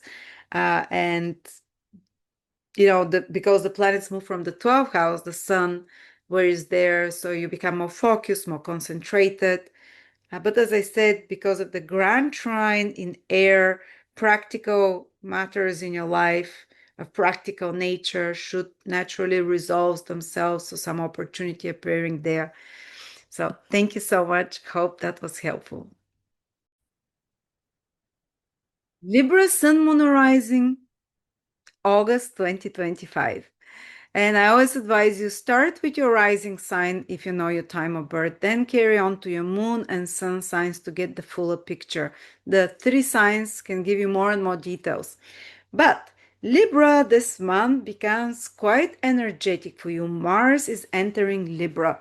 Mars is the planet of action, of motivation, of being driven, of becoming more ambitious, or becoming more easily triggered as well. And Mars will stay there for a month and a half. The last time Mars was there was 2.5 years ago, approximately. So it's like a renewal of your energy, your drive, your get up and go energy, your mojo as well. Mars can make you a little bit more sexual because it activates that energy. Mars, you know what Mars is. But Mars is receiving six trine from Pluto, trine from Uranus. So your actions, you'll be motivated to act, but sometimes we act because we get frustrated. And yes, that can be us as well, because something frustrates us and we want to change it. Mars is the planet of changing something that is not working, fixing it, going after something, going after new territories, new ambitions. But sometimes we do it recklessly and harm ourselves. But this time, the planet Pluto, which is aligning, Pluto is divine willpower. So we'll align. You'll be aligning your personal willpower with divine power because it's a harmonious aspect. So your actions will be triggered not just by selfish, some reckless, oh, I'm gonna trigger the activity, but kind of there is the alignment of your actions with the actions of divine, of your higher self, if you want to say. And Uranus is making perfect trine to Mars as well, especially the first 15 days of the month to Mars. And that's divine wisdom. So your actions, those new beginnings that you start with Mars in your sign, those new initiatives, whether it's to start working out, whether it's to start a business, whether it's to start a new project, whether it's to motivate yourself to change something about your health, about your lifestyle, whatever it is, a new beginning of some sort. It's very much supported by wisdom and by correct willpower. So, there is like this, the planets are forming perfect grand trine between Mars in Libra, Pluto in Aquarius, Uranus in Gemini, the three air signs. This is the perfect shape of the Trinity. And when planets form a perfect shape, it's like divine grace flows into our life, even if we don't deserve it. It's like maybe being at the right time, at the right place, luck, call it divine grace, call it uh, divine intervention for some opportunities. And this is directly flowing into the air signs, and you're one of the air signs. And with your own actions, because Mars is part of this configuration, with your own initiatives and kind of new inclinations or inspirations or actions, you can basically tap into this energy of opportunity. And you'd feel like, because Uranus is like, you have the knowledge, so this is the right new opportunity to go to. Pluto is like, this is the right way to approach it and to act on it and to do it. But around the 7th, 8th, 9th, Mars in the early degrees of Libra is making an opposition to Saturn, so it can feel more frustrating for the early degrees Libra those few days. If you're like, I don't know, 0, 1, 2, 3, 4 degrees Libra, Sun, Moon, or Rising. And that if it's your sun, that's the early September 23rd, 22nd, 23rd, 24th, 25th, 26th of September born Libras. They can be some provocation, some trigger, because it's a hard aspect from Saturn. It comes from the opposite sign, so from other people. So others can provoke in some way or make some kind of critical remark on you, or you might feel like your desire to progress and move forward is thwarted in some way. It's being stopped or it's being challenged. You have to overcome some barrier, or maybe the some frustration that you feel because of activation from external forces makes you to start a change in your life. But the good thing is, because Mars is receiving beautiful trine from Uranus and Pluto, even if you get triggered, activated, even some stress on the health, on the physical body, you beautifully use this, let's say, crisis or this provocation or the stressful situation to turn it into, through the help of divine interference, as I said, through intuition, through knowledge, through the right circumstances, you can turn it into something very productive, or solve it quickly and find the solution quickly, or turn it into something very positive. There you go. And this is very active months for you. You see, there is 1, 2, 3, 4, 5 planets on angles. These are the angles of the horoscope. These are the houses of action. And you see, all of the planets pretty much are above the horizon for you, Libra. So very visible, active. period for you. There is also full moon on the 9th in another air sign. In your 5th house, full moon is makes you kind of more center of attention when it's in another air sign. It's supportive, full moon in another air sign, for your sense of ego, for your sense of who you are. It can give you clarity on your path in life. It can just, full moon in the 5th house for some can be just having more fun, enjoying some hobby, putting more action or more energy or more attention and psychological focus on romantic matters, on entertainment, on fun, on things that you consider enjoyable, or on your children around that period as well. But as I said, around also, it's around the same time of the new moon, full moon. There is also the Saturn Mars opposition. So others, partner relationships, business partners, clients can trigger you in some way. And again, or you might have to do something that they trigger you for you to make some change or to get more active, to do something differently. And you use it beautifully to strengthen yourself, because the 1st, 5th, and 9th house, where the grand trines are happening, is about self-empowerment, about pushing forward your dharma. The dharma is the perfect path for you that will bring you most joy, that's most aligned to who you are, about helping you discover your true strengths of character and who you are.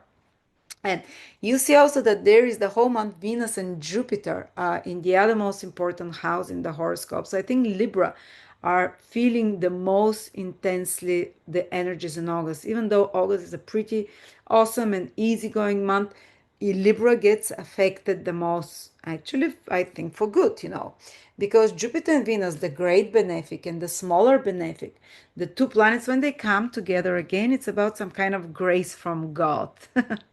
Again, just like the Grand Trine. But it's in their 10th house, in your 10th house. So if you want to approach any institutions, people of power, authority, or your father figure for some favor or for whatever, now is the time, because both of those planets are benevolent in the 10th house of bosses, seniors, people above you, or somehow. Maybe something good happens in the life of the father, in the relationship with it. Or the 10th house is also your own authority, and your own public image and reputation can be very favorable for how you're seen by the world. Um, can be very favorable for promotion, even. That can happen with ease, or for some project, career project, or if you're self-employed, some other project uh, that's visible to society that you start doing now and that flows. It's just easy, gentle energy. So good for career matters, sorry. And of course, we have Mercury retrograde till the 11th. So in the 11th house, in the 11th of August till the 11th, in the 11th house. So you might keep meeting people from the past, because it's a social house, till around the middle of the month. Maybe friends you haven't seen in a while, or maybe there might be some delays in meetings and appointments with others, or in business as well, with some projects that have to be reworked. But after the 11th, Mercury turns direct, and even if there were some complications in relationships with others, or some business project, or some communication delays, they sort themselves out, and you can even see the results. If you've been working extra hard on some long-term project, you can start seeing the results when Mercury turns direct. And any kind of, out of the blue surprises, they decrease after that. But yeah, I think there's a very active month for you, Libra, with everything on angles for you. You're active on your own, others relationships are active, triggering you, your career and public image is active. So some decisions will be taken, but I think because there is a lot of help all the time, it happens with grace, let's say. And even if it feels a little bit stressful around the Saturn Mars opposition, I said there's so much help, and this help comes from your own so like divine guidance almost, or like a interference, someone helping in some way. All right, so there we go, and hope you enjoy it. And if you're interested to check out my webinar about the places of living, homes and environments. What area are you going to live in? Are you going to be near sea, or are you going to be in foreign countries? Or are you going to be having multiple homes? Or are you going to live in cities or nature? Or if your flat going to be like near tech hubs or near grocery stores, or if your house is going to be with a garden, you can see all of this from the horoscope. And you don't need to know any astrology. I explain it so easy for you.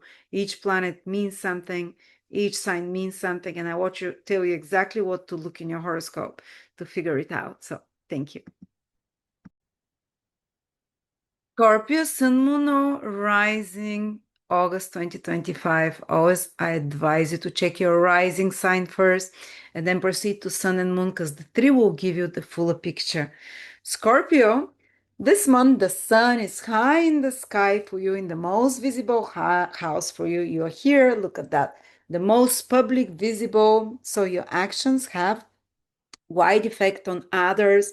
Maybe with your career, you can be at a very strong place, or with your social uh, standing. But Mercury is also there, but it's retrograde till the 11th, approximately, of the month. So maybe there can be some delays with work to some extent, or some need for negotiations, or need to revise or review if you're going in the right direction, or some old projects or that you have to redo in some way, or some kind of uh working under like a time pressure of some sort. But after the 11th of August, Mercury also starts turning direct, and any complications connected to your career, your social standing, or in regards to any authority figures and institutions, they start getting resolved. Things start moving easy. But as you see, this sun there, uh, it gives you more power, executive control over your life, executive decisions for yourself, to take the right decisions, to implement them. The sun is very strong in Leo in the 10th house. That's why one of the reasons Scorpio people, especially Scorpio rising as well, the Leo is the 10th house, and they usually need to be bosses or people with power in some way, to be in control there. Another big important thing happening this month is that, oh yeah, there is a full moon on the 9th, and it's in your fourth house, which is property, real estate, home. So around that time, there is also focus on personal life, and having to do some maybe compromise or balance between worldly responsibilities, personal life. Maybe your family will need a little bit more attention. Maybe you'd feel maybe there is a completion of home, or emotional connection with parents or loved one at home as well, or they need your attention somehow more. Or maybe you even put focus on places of living, where you're living. And if you're looking, say, to buy property, change property, or which property I'm going to live in, there is a great course I just did for 3.5 hours. You don't need to know any astrology, which shows you exactly which is the right place for you. Say it's a place near a school, or a place in the mountains, or a place that is a few higher rather than lower level, maybe a second floor, third floor, or maybe it's a place that is kind of more underground, depending on your personal horoscope, or big city, small city, or what neighborhoods, the central, the suburbs. All of this can be seen from the horoscope. Very easy webinar. If you're interested in that, this full moon in your fourth house can be used to listen to that webinar and explore, and it's so much fun. Then another big event is that Jupiter is conjunct Venus in your ninth house this month. Uh, the ninth house is the house of the teacher, the higher self, the guru, the advisor. So Jupiter and Venus are also two planets of the teacher. Venus is the worldly teacher. Jupiter is the spiritual teacher that teaches us about connecting with spirit. And both of those teaching planets in the house of teaching, what I'm trying to say is that there is a lot of divine guidance for you. Call it your higher self, call it your spirit guides, call it whatever you want, higher power, that with the two most benefic planets there, your connection to higher power is easier, your access to universal consciousness, your access to universal wisdom is facilitated, it's easier. You might even discover someone, it might be a normal person that comes to you, but they act like a guide in some way. They give you the right direction about some matter, the right way of instructing you to see the higher picture, or to help you see a problem from a higher perspective rather than from the same state of consciousness. Or you can yourself find yourself that you're really much more aligned with such universal truths. Or you might really enjoy studying or learning something. Ninth house is the house of learning higher knowledge, like astrology, like the purpose of living and answering big questions in life. What am I here? What's the future gonna be? You can even have, like, if you go to a psychic, a really incredible connection to ninth house, the house of future prophecies, predictions, that these two very benefic planets can facilitate for you there, or your intuition can just feel very aligned there. On a more practical level, Venus, Jupiter in your ninth house is great time to travel.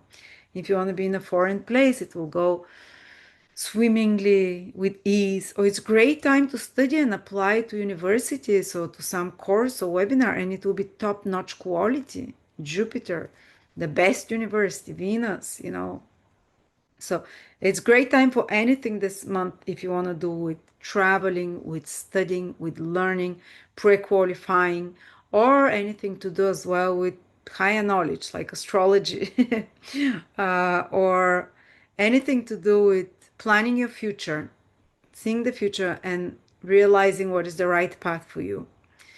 Or legal matters. Ninth house is legal matters. If you're into some legal situation, these two beautiful planets together can resolve the issue there again by grace, almost by a miracle in some way. What else is happening? Uh, There is a grand trine happening in your 12th, between Mars in your 12th house, Pluto, and you are Mars and Pluto. These two planets rule you, so they're aligning beautifully. You'd feel more into your power. Grand trine between Pluto, Mars, and Uranus in your subconscious houses.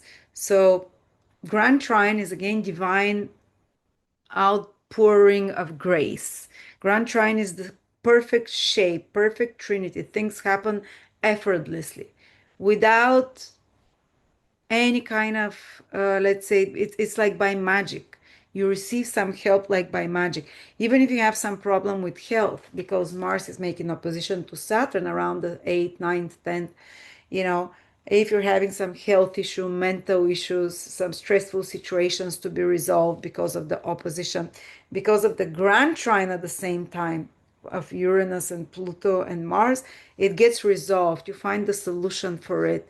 There is very healing influence of that. You're able even to heal some long-standing subconscious patterns and release them, whether they're family patterns, whether they're obsessive patterns or traumas from the past, or even past lifetimes, which is the 12th house, the fourth, the eighth, the 12th. There is almost like rearranging and grace, divine grace of healing some subconscious, something in your subconscious, which you might not even realize what's happening because it's in your subconscious, but suddenly you won't feel a compulsion towards something. Suddenly you feel like you've broken a self-sabotaging pattern. Suddenly you feel might be free from something that was, you didn't know what it was but was compelling you to act in certain ways. So there is this healing energy in this 12th, 4th, 9th house, sorry, 4th, 8th, 12th house.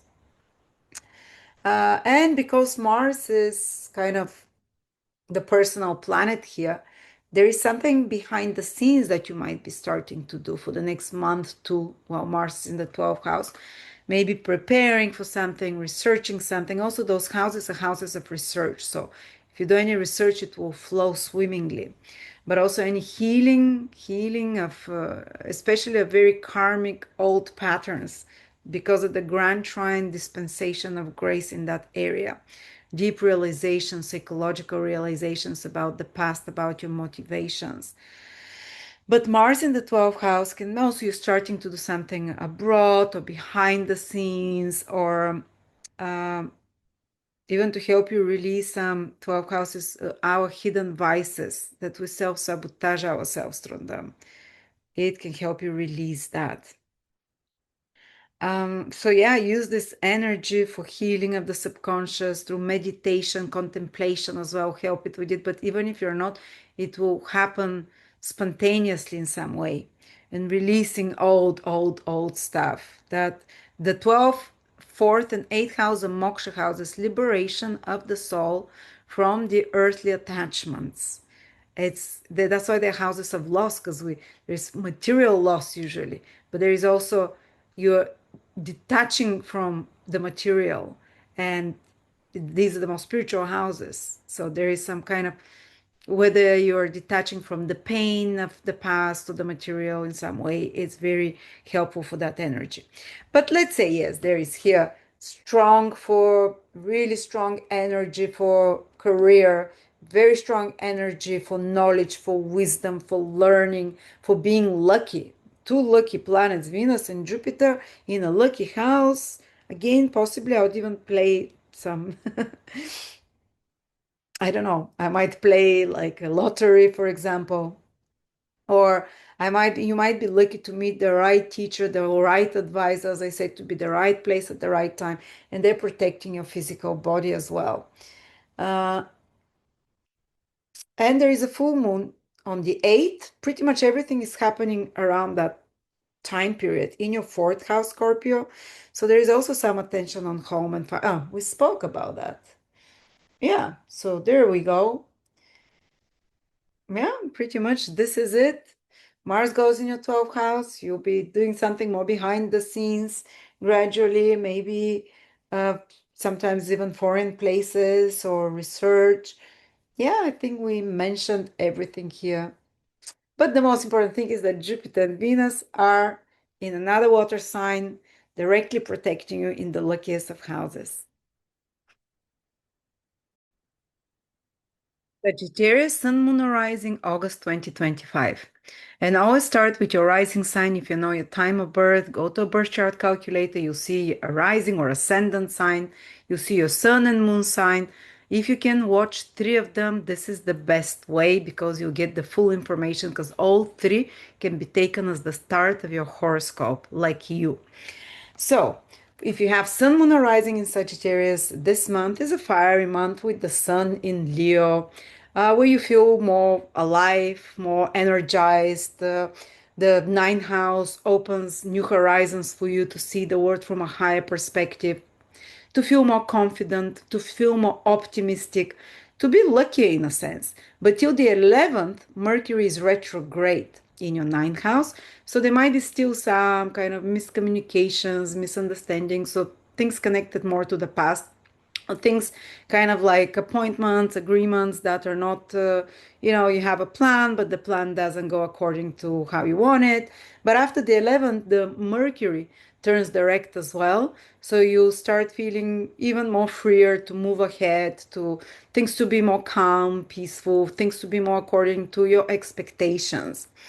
It can be a good time to travel after the 11th, before the 11th to places, faraway places that you've been to before. After the 11th to new places as well. Good time for education as well, which is the ninth house, because that's higher knowledge, traveling, education, seeing things from a higher perspective. But there is one beautiful configuration that's happening this month, especially the first 15 days of the month. This is between Pluto in your 3rd house, Uranus in your 7th house, and Mars in your 11th house. It's called Grand Trine. It's perfect triangle. Perfect triangle with equal sides, and it carries the energy of divine grace, of things happening with ease, of something falling into your lap, or if some resolution of a problem, of some let's say intervention that helps you in a way, and it happens through other people because these are social houses, maybe through a right contact, maybe through someone telling you something, you reading something, the thoughts of another person, or maybe through some kind of a situation of where you're exchanging information with another, where a friend or benefactor might someone who is a well-meaning person for you might uh, push you in a auspicious direction.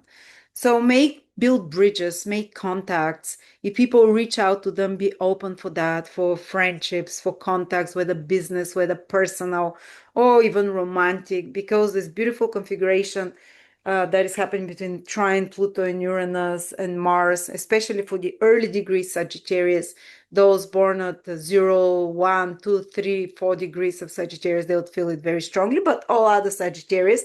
So things that come to you through meeting others, through what you hear from others, discussing with others, business. These are business houses, and Mars goes into your 11th house for 1.5 months.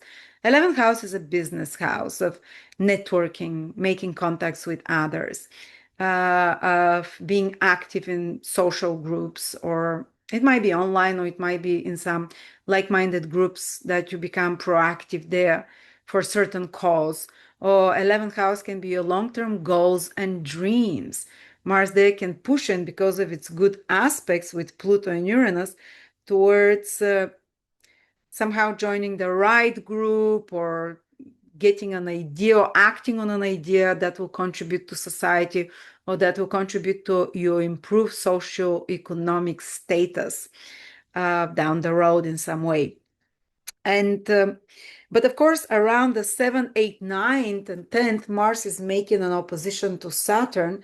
So there can be some internal struggle between what you have to do for society and what your personal principles or personal preferences. Or Saturn in the 5th house can be some conflict that appears uh, in regards to, like, you want to do something, but you feel you're being stalled because of some circumstances. But because Pluto and Uranus are making, or you're frustrated in some way in certain aspect of what you want to do, but because of the beautiful trine from Uranus and Pluto to Mars, you're able to solve this situation, you're able to turn it around for the better, and you're able to benefit from it, because Mars is in the 11th house of gains, of rewards. So you turn lemons into lemonade. And even if you feel stressful when Mars is making the opposition to Saturn, divine wisdom and divine willpower, maybe through the help of another person or group of people, can help you resolve this conflict, can help you turn it around or solve it, or be very constructive with whatever actions you're taking. Your planet Jupiter. So yes, this social houses here are making a wonderful configuration, and Saturn triggers them. So it puts your attention on that. So you take action to to to not just allow this energy, but to use this energy in some productive way, let's say. Um, but yeah, if you're in a difficult situation, my advice this month will be turn to others for advice, talk to them in some way, or ask for help from another. Um, Read something, communicate with something, to hear other people's points of view and opinions as well. And then there is a great combination. Jupiter, which is the planet that rules you, is visible from August already, so it's becoming more and more potent. So you're gonna start feeling also that you're more potent, that you have more power to manifest. And it's going to meet Venus in your 8th house. Pretty much the whole month it will be together with Venus in your 8th house, the great benefic and the small benefic there. And in Western astrology, we consider that something very positive, again, like divine grace, can come to you through this 8th house, maybe connected to resources that come to you from others' 8th house, maybe the salary of your partner, or maybe some support from the government financially, or maybe you've done some investments in stock market where there's pooled resources, 8th house is pooled resources that pays off well now. Or that you do some good investment in stock market, for example. Or 8th house can be taxes, insurances, or inheritances, something positive, or like a gain, or like with ease to resolve some issue in such matters. So some tax payback, for example. Or maybe it's getting resources or benefits from others, is the 8th house, opening to the universe to give to you from outside. So again, there is this open yourself to the outside to receive. So you have to be to welcome if it can come to you from the outside. I remember, I think Jackie Kennedy was born with Jupiter and Venus in Cancer, and she was Sagittarius rising. So she had this combination in her natal chart, and she only married very rich guys always, like Onassis and Kennedy and so on. But I'm not saying this will happen for you now this month, but you can receive either emotional, material, or financial support from an external source. Maybe a partnership, business or personal, that brings you more finances or more resources of some sort, or tapping into the finances of your clients if you have, or something like that. Eighth house is also the house of psychological healing, because those two planets are very healing some trauma, healing some obsession or compulsion, which is the eighth house, in an easy way. In an easy way, also healing some, if there is some intimacy, because eighth house is the ability to receive from the world, but also to receive another. And that's if there is a blockage there, usually we cannot experience deep union in intimacy because of trust issues or whatever it is. And Jupiter Venus there can allow for some healing in such matters, that you can allow yourself to receive from others, to trust others, and the universe will respond by rewarding you with something good coming to you from there. Also, eighth house is the house of astrology, the occult, the invisible worlds. Again, they can be, or healing, as we said, they can be spontaneous healings with Jupiter and Venus from, like a divine grace again of some condition happening in your life, in your health in particular. Um, but yeah, it's just the one you have to be a bit more careful about is the Mars Saturn opposition around 7, 8, 9, 10, especially here Saturn is in the fifth house of children, that there is something or romantic partners, that there might be some escalation. Uh, but otherwise, there is a lot of help no matter what. Despite of this transit, it quickly resolves. It's just 3, 4 days, and there is a lot of help. There is a full moon in your third house on the 9th of August. Again, a lot of the most important events are those first 15 days. And this full moon again puts the focus on the third house around that time, short travels. Full moon is a benefic influence in Western and in Vedic astrology. So it can be something good for travel, for connecting with relatives, for social interactions, for some writing, completion or seeing results of a written project, some papers or documents, some piece of news that comes to you that it is important, some important conversations that are emotionally binding and bonding and receiving some clarifications by communicating with others. Maybe focus on your transportation, your car, focus on phones and laptops, in exchange of information, or working in a group environment with a few people. Yeah, so you see, there is not many stressful, like wow, crazy stuff like the previous months. We're focusing where the main energies are. Mars is calling you to be socially proactive, to go after your goals, and it will help you for the next month and a half. Venus and Jupiter are giving you the resources and support from others and strong intuition, because the eighth house is very intuitive, and for any spiritual practices, again, is extremely positive. So, yeah, and at the end of the month, towards the 21st, there is a new moon, which is new beginning, in your 10th house, Sagittarius, at 0 degrees Virgo, where is the star, the one of the most powerful star, if not the most powerful star. This eclipse, this full moon is exactly there on the star called the heart of the lion, even though it's in the sign of Virgo, Regulus. It's a star of incredible courage, insight, leadership, and it's happening in your 10th house of leadership, of career. Maybe you'll get an inspiration in regards to your career the last 10 days of August and into September. A new chapter or a new inspiration there with your career, or a new infusing of power and courage for some vision about the worldly actions you can take, how you can contribute to the world and to your responsibilities.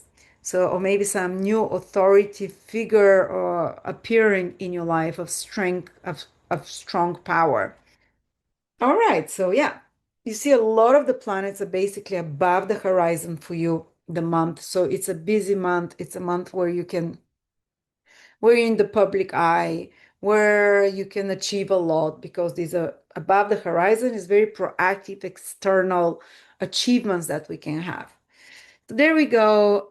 And yeah, thank you so much. If you're interested in checking out my webinar about places of living, what environments you're going to live in, that can be very fascinating for you with this ninth house of learning, higher knowledge, the right place of abode for you, whether you'll be best near mountains, whether you find yourself near seaside, whether you own more properties or rentals, whether you live abroad or no, or whether you live in places close to prison or a place close to uh, the ocean or a place close to a stadium. You can see all of those, or how your home will look.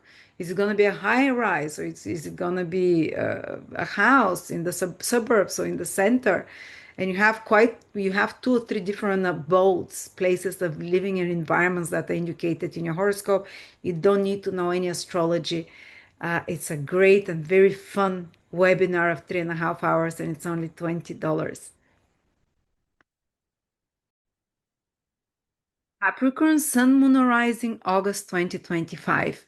I always advise you to check out your ascendant sign if you know your time of birth, the minute, because this will be the most personal prediction for you. And then check also your sun and moon signs because oftentimes, and in most people, they're different than the rising sign. Most people just check their sun sign, which is like, oh, I'm born in December, I'm Capricorn or Sagittarius. But the more personal ones is the moon, the ascendant signs, and then get to the sun, and maybe you'll get the fuller picture for you.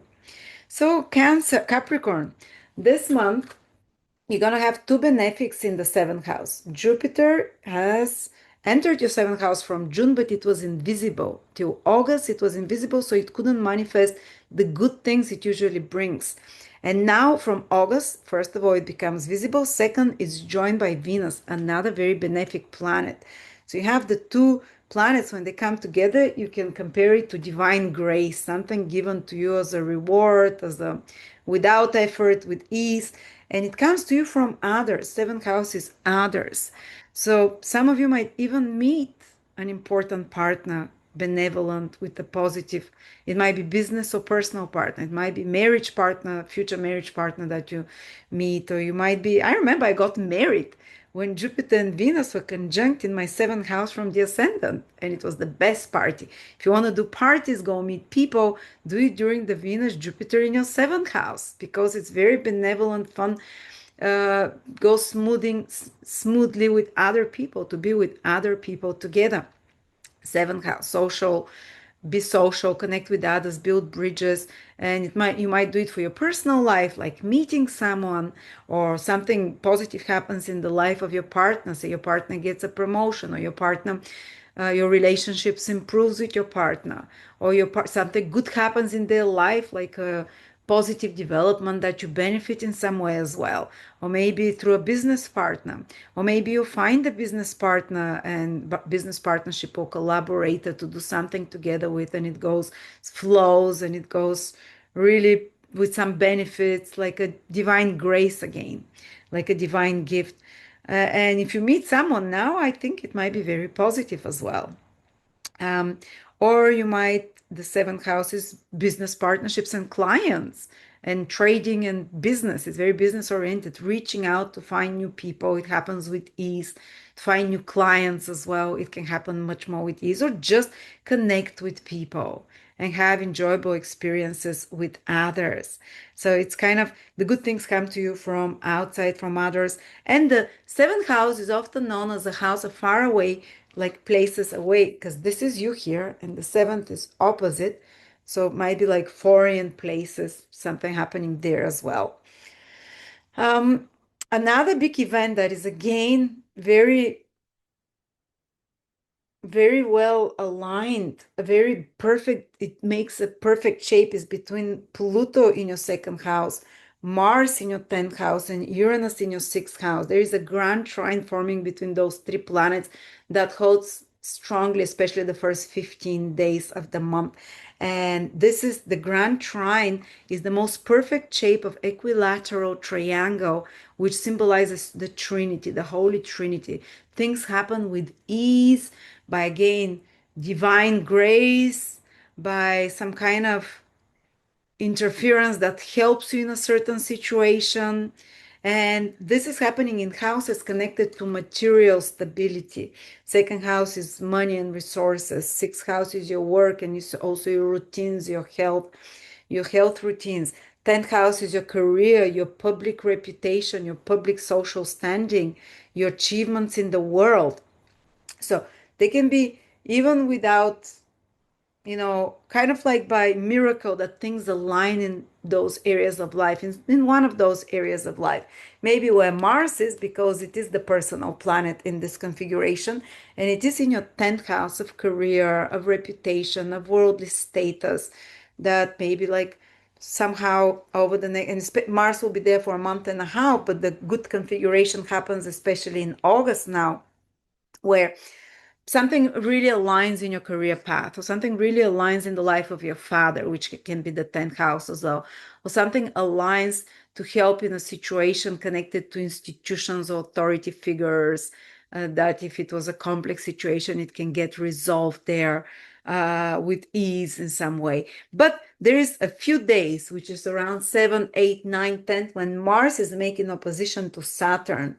And Saturn is you, Mars, it can feel more frustrating around those days in August, with more possibility for some, not just frustrations, stresses, blockages, but because of the wonderful aspects all the other planets are making to both Saturn and Mars, Pluto and Uranus are making them, you kind of, if there is some problem at work or with authority figures or in your personal home life, Saturn in the 4th house there, with property or real estate or family or place of living, somehow it gets resolved through Uranus rules through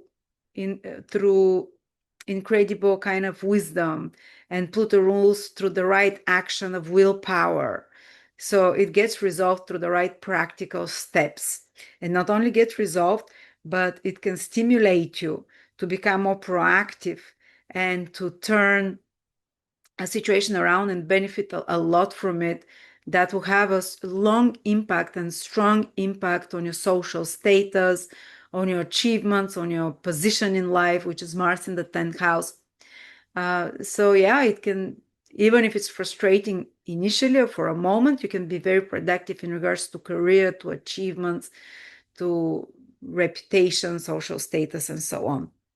But something, the divine energies get involved to stabilize your life and to push you into action, Mars, to change and to improve your material situation, your overall practical side of life.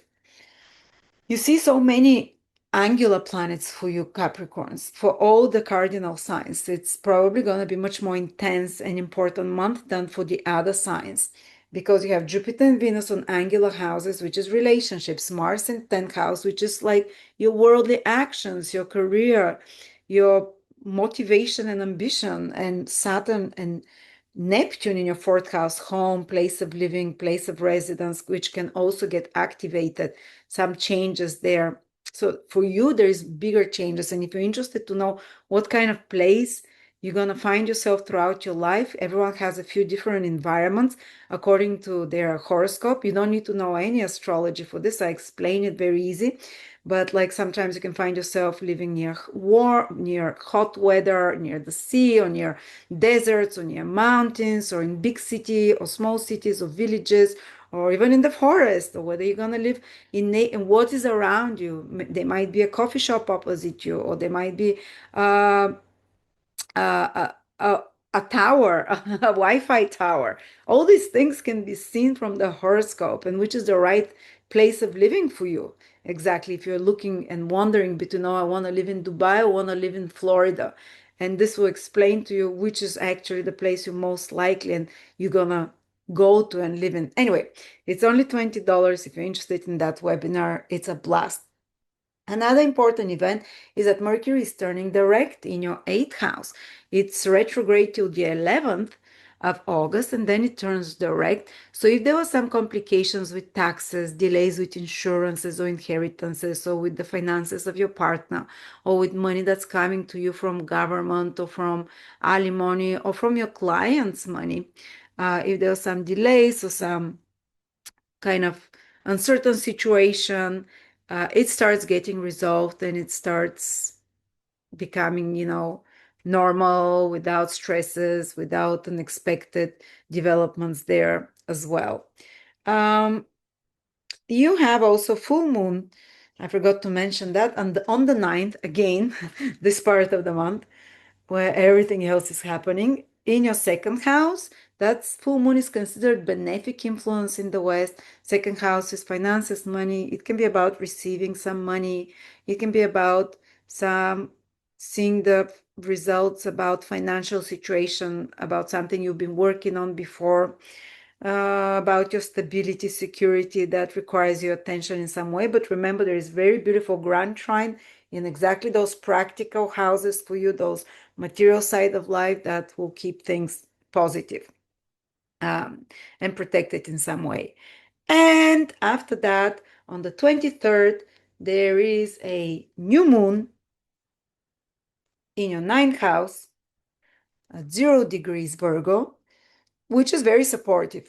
Capricorn would like when the sun moves into earth sign, you'd feel more natural into your own waters, down to earth, but it's a beautiful house, the 9th house.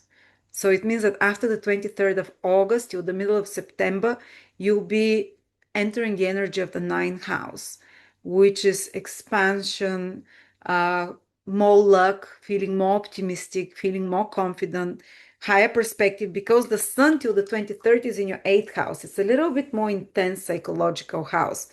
It's a little bit more about digging deep and uh, dealing with compulsions or with more intense emotional responses, with the subconscious, the invisible energies. But then it goes to the 9th house, which is like the light at the end of the tunnel from the 23rd of August. Seen from higher perspective, things become easier. You might put your attention after the 23rd to traveling, to education, to higher knowledge, or just feeling more aligned with the universe, because that's the luckiest house in the horoscope. So yeah, just remember the frustration might be around the time the planet that rules you, Saturn, is opposed by Mars. There might need to be resolved some situation about private life and social and public life, or family and worldly responsibilities, or parents, this is the parental access, or home life versus career, something like that. But again, the final result is positive because there is a lot of help coming there, a lot of help to, as I said, divine wisdom, divine willpower. And then this new moon eclipse in your 9th house, square Uranus, is kind of like a boldening light of information can come to you after the 23rd of August, like suddenly opening your eyes and you're seeing a certain matter from a higher perspective, and you get the answer to a question, because Uranus is square exactly the this new moon, and the 9th house connects us to a higher perspective, seeing the future, making sense of our life, seeing the higher perspective. And Uranus does it very fast. It's like a download and clarity that done. Suddenly I see. So thank you so much, Capricorn. Enjoy this month. The next one, September, will be more fun. Eclipses. Woohoo. These are much more gentle influences. So, but you'll be very busy with Mars in your 10th house, career, work, arranging your life, being very proactive there in the most visible house, highest house, getting things done, chasing deadlines and so on. But the Mars in 10th house, it loves to be there because it makes you very active. So thank you. Aquarius, Sun, Moon, or Rising, August 2025. Always check your ascendant sign if you know your time of birth, and then proceed to Sun and Moon signs for extra details. Aquarius, this month we're going to have a full moon in our sign. It's nothing over the top. We have full moon around August in our sign every year, but it puts the spotlight on us. Maybe it's happening in the first house, so there is like the full moon is in our sign. So there's like illumination, completing something, bringing it to fruition, seeing the results of previous actions and reaping maybe something you started 6 months ago or a year and a half ago during the new moon in Aquarius. Or maybe seeing the results of previous actions for better or worse and deciding what is your plan for action ahead. Taking stock into what is that called? What is the expression? Like taking stock of what's happening and deciding the next step, or also because it's full moon, the fruition, seeing the results, completing something, getting rewards for something. Also, we become more intuitive around the 9th of August with this full moon and more emotional. Is it possible for Aquarius to be emotional? It is. But also it can be a good time to be in the spotlight, to put yourself, your face, your persona about something, to use your face, your persona, to put yourself like to declare your needs as well, because it's a full moon. And the full moon is about family matters as well. That can be potent. But also don't forget that the sun is in Leo. So this month is not just about us, it's about others very much. In August, always, it's others. A lot of people we communicate, we interact with, or their feedback is important for us. Their feedback triggers new beginnings for us while we're receiving the results of our previous personal actions and projects or whatever. We're seeing them now. We have the chance, like a mirror, which is the moon, to see where are we at now. Do we have to correct something? Or like, okay, this is the completion. Thank you very much. It's coming to an end. I'm getting the rewards or whatever. And Mercury is retrograde in your seventh house till the 11th. Don't forget that. It started its retrograde motion in July, and me as an Aquarius rising, immediately Mercury started retrograde action. A lot of meetings with others get postponed. I kind of like we plan for one thing, another thing happens. Yes, this kind of stuff can continue till the 11th. But also, I reconnected with a lot of people from the past, friends I haven't seen for a few years, relatives, because seventh houses are the people, Mercury retrograde is to reconnect with them, or even ex-boyfriends for some of you. You can hear to the 11 from an ex, or restart some business partnership or collaboration, or just hear back from people you haven't heard from, or having to clarify some conversations with partners, business or personal, marriage partners, having to walk back on some of your plans, replan them, re-strategize, or re-examine certain contracts and agreements. Are they the right one? Maybe we need to make them more fair. Maybe we need to, you know, remove something here. But when Mercury turns direct on the 9th, or around the 11th, sorry, at around 4 degrees Leo, so especially those early Aquarians, like from 0 to 10 degrees, which would be the January Aquarians if it's your sun, they can feel like a especially strongly change of direction. From one direction, things are starting to move usually forward in towards a better direction. If something was delayed, if you were slowed down, if you were not like things were not happening as easy, Mercury turns direct opposite you. And after the 11th, things start happening more according to your expectations, more going back to normal, let's say. Your plans, your daily activities become more planned rather than chaotic when Mercury is retrograde. But I love Mercury retrograde periods as well. They're a bit of a mess. They're a bit of, it's always about fixing something or something unexpected. But it has its beauty as well, and I see things from a different perspective. That's why Mercury retrograde in the seventh house, you can see a relationship from a different perspective.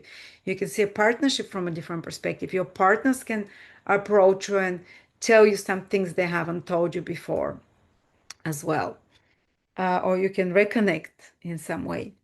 Then another big event is that there is a grand trine in air signs, and you're an air sign. You're on the receiving end of the very beneficial grand trine, which is like the divine trinity, perfect even-sided triangle, which astrology, and I've seen it work over, when this configuration forms, things flow. They happen naturally.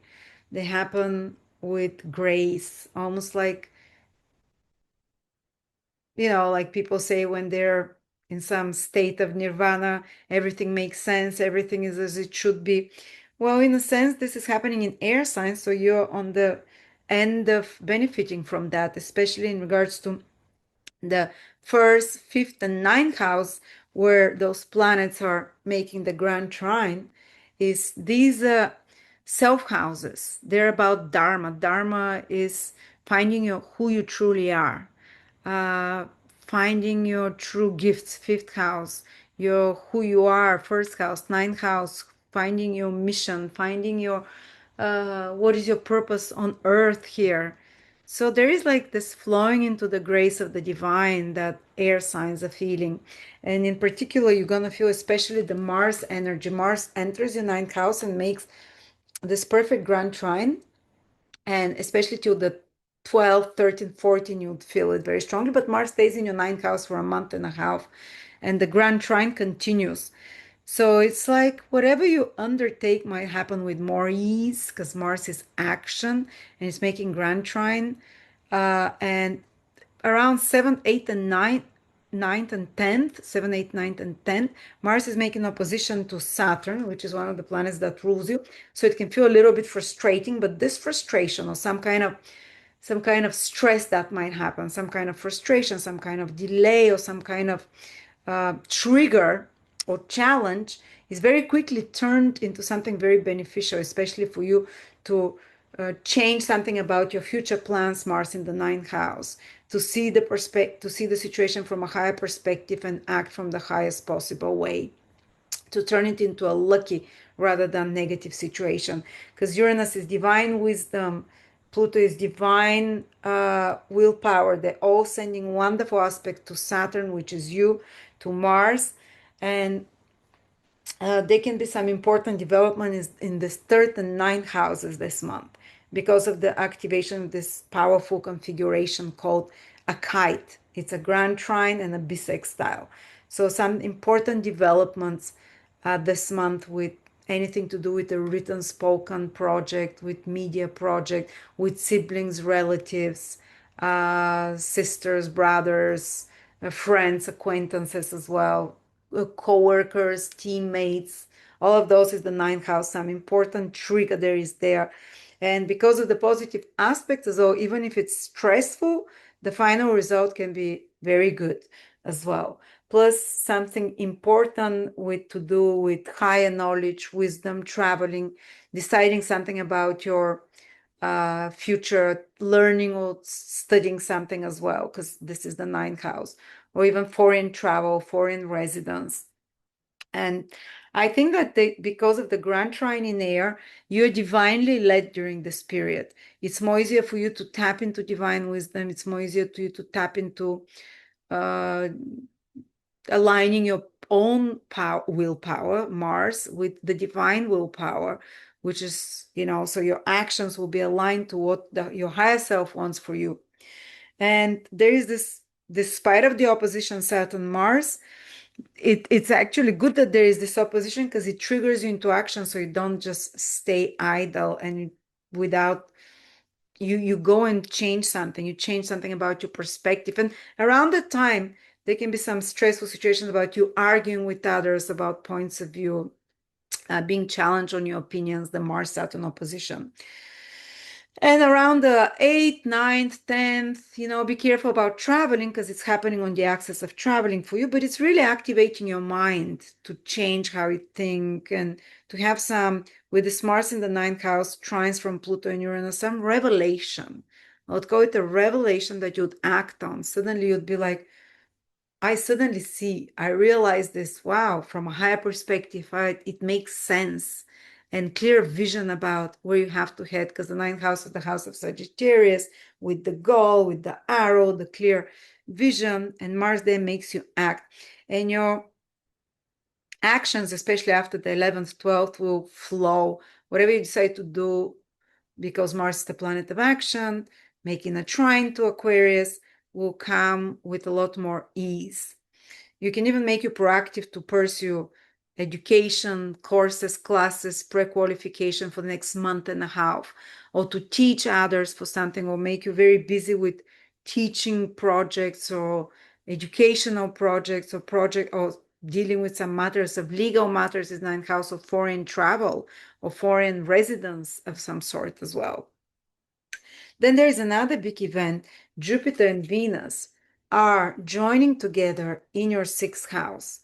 And Jupiter becomes visible now. So the positive side of Jupiter till now couldn't show up in your sixth house, but now you can manifest it in material, actual, tangible ways. And that's improving your health, your healthy habits. And Venus and Jupiter together, Venus is love and fun and entertainment and enjoying yourself. And Jupiter is joy, inner happiness, inner satisfaction. So when those two beautiful planets, they again like divine grace coming into your sixth house, the whole month they're together there. It can be like a divine dispensation of some healing of your health, because sixth house is unhealthy habits or habits that harm your body, to change them with healthy ones, or some health situation that you've been having, like a divine grace to resolve it, to find a solution to it in an easy possible way, to find the right doctor, to find the right herbs, find the right hormonal, whatever therapy, whatever stage you're in your life. Or maybe you'd really enjoy starting to do your smoothies, starting to, because Jupiter is knowledge. It brings you knowledge about what are the right ways to maintain your health, to take care of your health. And Venus makes it enjoyable. So to put it into actual, tangible, visible ways to take care of your health and so on. Sixth house is also work. It can be a new project that appears. So with ease, finding a job, or finding and hiring an employee to do something for you, someone that you're going to work with who will be like your employee in a sense, or with your coworkers and teammates as well, or maybe improving your office environment, getting a, or very enjoying the job or the work, or doing some work that is enjoyable to you in some sort. That's another way it can play out. So there you go, Aquarius. This is pretty much it. The full moon in your sign, the Saturn, the grand trine in air, which is in your lucky houses, first, fifth, and ninth. So you kind of feel aligned to the universe, to higher wisdom, to divine inspiration, and wisdom. So there is this, use that energy or enjoy that crest of the wave. Thank you. And by the way, check out my webinar on places to live in. If you're interested, with Mars in your ninth house, you might want to study and learn what are the best environments for you, where you're going to find yourself, near sea, near oceans. Sometimes you have more than one environments, two or three, big cities, islands, foreign places, or local places. Is it, if you're trying to choose between a few properties to buy, I give you very specific indications without you needing to know any astrology, how to find out in your horoscope whether it's like best, oh, you're looking for two houses. One is near, say, the center, and the other one is more in the suburbs, and you can really see which ones are you choose and which is the right one for you, because your horoscope will show this. So thank you so much, and I hope you enjoyed this. Pisces, Sun, Moon, Rising, August 2025. And Pisces, you should always start, or where you are, with the ascendant sign.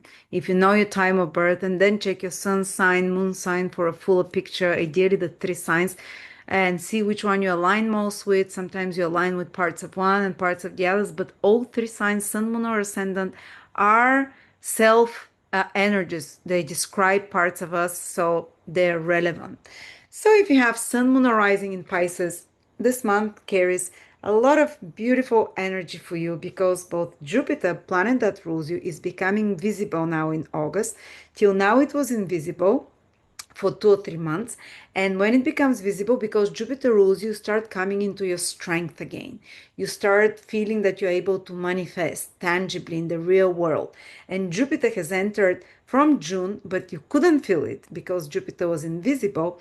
It's sign of exaltation. So you'd feel like you're swimming in your own waters in August. You'd feel like there is this empowerment, let's say, and you become more attuned to the universe. And Jupiter is in your fifth house, there with Venus the whole of August. The two benefic planets are in your one of the luckiest houses. The fifth house is the house of good karma. We all done good deeds in past lifetimes or early in this lifetime, and they're stored somewhere, like in the bank, in the karmic bank for us. Well, this is the fifth house, and when it gets activated by the two most benefic and benevolent planets, like Venus and Jupiter, it's like opening the you know, opening the bank for your rewards. Whether you helped someone, a poor person, 3 lives ago or earlier in this lifetime, the two most benefic planet activating your good karma. I would even play lottery. I would say fifth house, the house of playing lottery games, winning speculatively. We don't win speculatively because, like, okay, we're lucky, but usually because we have good karma. We've earned it somehow with previous actions. That's why some people are very lucky in like games of chance, and others are not so much. I'm not saying you're a bad person if you're not good at games of chance. Maybe you just decided in this lifetime not to use this reserve of your good karma, to store it for another time. But now, if you have good karma, you can unlock it. So something good can come to you unexpectedly, a windfall with ease. Or even if you're doing like investing in stocks or whatever, you can be lucky in some way. Or fifth house is also romance. Ooh, can we get a bit more romantic? Have fun. Fifth house to have fun, to go to cinema, to theater, to the restaurants, on holidays, to do the things we really enjoy that make us light up. For some people is to make love, for other people is to play tennis, our hobbies. For another one is to develop their business, which they love, which they've grown like a baby. For others is to spend time with their children or to swim. These are the fifth house activities that make us feel happy. Well, Venus and Jupiter give you the green light, and you say maybe you'll find new such places of joy, of pleasure, of enjoyment, of entertainment as well. Uh, or maybe you can fall in love as well, or some kind of a renewal of feeling in love with life, feeling in love with the joy of life, excitement of life, this flow of life. It might be a simple hobby that you discover that brings you joy, or it might be literally falling in love, or for some of you, it can be getting pregnant. I don't know, this fifth house, or something good happening in the life of your child or children, the fifth house, which always makes us very happy when this happens. Some creative idea coming and flowing, and some new ideas. Fifth house, not just creative ideas, so I'm going to make a pottery. It's kind of original idea of yours that comes, and you're like, oh, it's coming, and you can be more entertaining, more fun, center stage. Fifth house is kind of the house, and it's also protective. Venus and Jupiter trining your sign, they're protecting you physically, health wise, and so on. Um, Also, so yeah, use this, maybe enjoy yourself, do something that is fun. You'll see that it comes to you more easily, or go on dates and so on. Go on some place you love with your husband, or that will feel luxurious, glamorous in a sense. Or if you're an artist performer, can be very beneficial for you as well, because this is the center stage, the fifth house, the house of fame, if you want some fame. Um, on another level, Mars is moving into your eighth house, which is good because it's moving from Virgo, and it's going to be no longer aspecting you directly, which can be stressful, triggering. Now it's going to be in your eighth house, from where it's not making aspects, but it can activate you to be more proactive for taxes over the next 1.5 months, for finding resources from others or sourcing out resources from others, for fixing your finances in some way, for For digging and researching something, eighth house is research, for working more on your psychology and psychological healing. And not only that, but initially there might be when Mars just enters your eighth house, opposition with Saturn, there can be some financial dilemma. This is money house, this is money house, my money, your money, other people's money, my resources, others' resources that you have to solve. That can be a bit tense, some expenses coming or whatever, some blockages in a financial situation or in situation of mine versus yours, what you contribute versus what I contribute, how much I give emotionally versus how much I give you give emotionally, how much you give financially versus how much I give financially. The need to solve some situation, but you do it with ease because Uranus and Pluto are there making trine to Mars and to your Saturn and to the Saturn opposition. So almost like invisible forces are helping you, divine wisdom, divine willpower to solve some complicated situation there, or more stressful situation, and because they'll make a grand trine, which is the most harmonious, perfect configuration where the energies flow most perfect between and Uranus, Pluto, and Mars, and even Saturn makes it like a kite. It can be extremely positive to solving some eighth house, 12th house, or fourth house matter, like past fourth houses, childhood trauma or pattern that you shake up suddenly. With ease, you release it because of this grand trine and Uranus there, or some trauma and some intimacy issues or some issues connected to inability to receive from others, which is also intimacy. If you can't receive from the universe, you can't be orgasmic either. That's what they say, because the receiving of another physically or intimately is also the ability to receive help and support from others, and to open yourself from the receiving from the universe. So it can also work through some kind of trauma there as well and heal it, or maybe even some situation, eighth houses, other things like obsessions, compulsions that you solve, release, or maybe some situation of other people's finances or such things that you can solve as well through this grand trine, or even past life traumas, Pluto in the 12th house, that can be healing, subconscious healing. Something will shift in your subconscious. I've been saying this to all the water sign because the grand trine is happening in their most private spiritual houses. These houses and moksha houses are being freed, liberated from attachments to painful material things, uh, and you shake off the attachments to the material, and you're more a step closer to being more spiritual, to being more free. Moksha is liberation, freedom. It's freedom in a sense, freedom from attachments and the past in some way. So yeah, there can be some alchemical process happening in you subconsciously that heals you, frees you in some way. While Jupiter and Venus tells you also enjoy yourself or romance or luck there. Um, yeah, there can be this tension between Saturn and Mars that is, especially your values versus other people's values. But because of the wonderful other aspects, uh, it gets improved. It gets resolved. You're gonna have a full moon on the 9th of August in your 12th house, what makes you a lot more intuitive. It can also indicate illuminating some secret, finding something out that was happening behind your back, or illuminating something about your subconscious motivation and your past lives or certain behaviors, like a psychological realizations and a breakthrough when what you need to release and let go and completing something as well around that time. Um, what else? Yes, Mercury is turning direct in your sixth house. So if there were some delays at your workplace with project after the 11th of August, they get resolved, or with colleagues, or it's some health complications, because sixth house retrograde planet also can sometimes create like a health issues.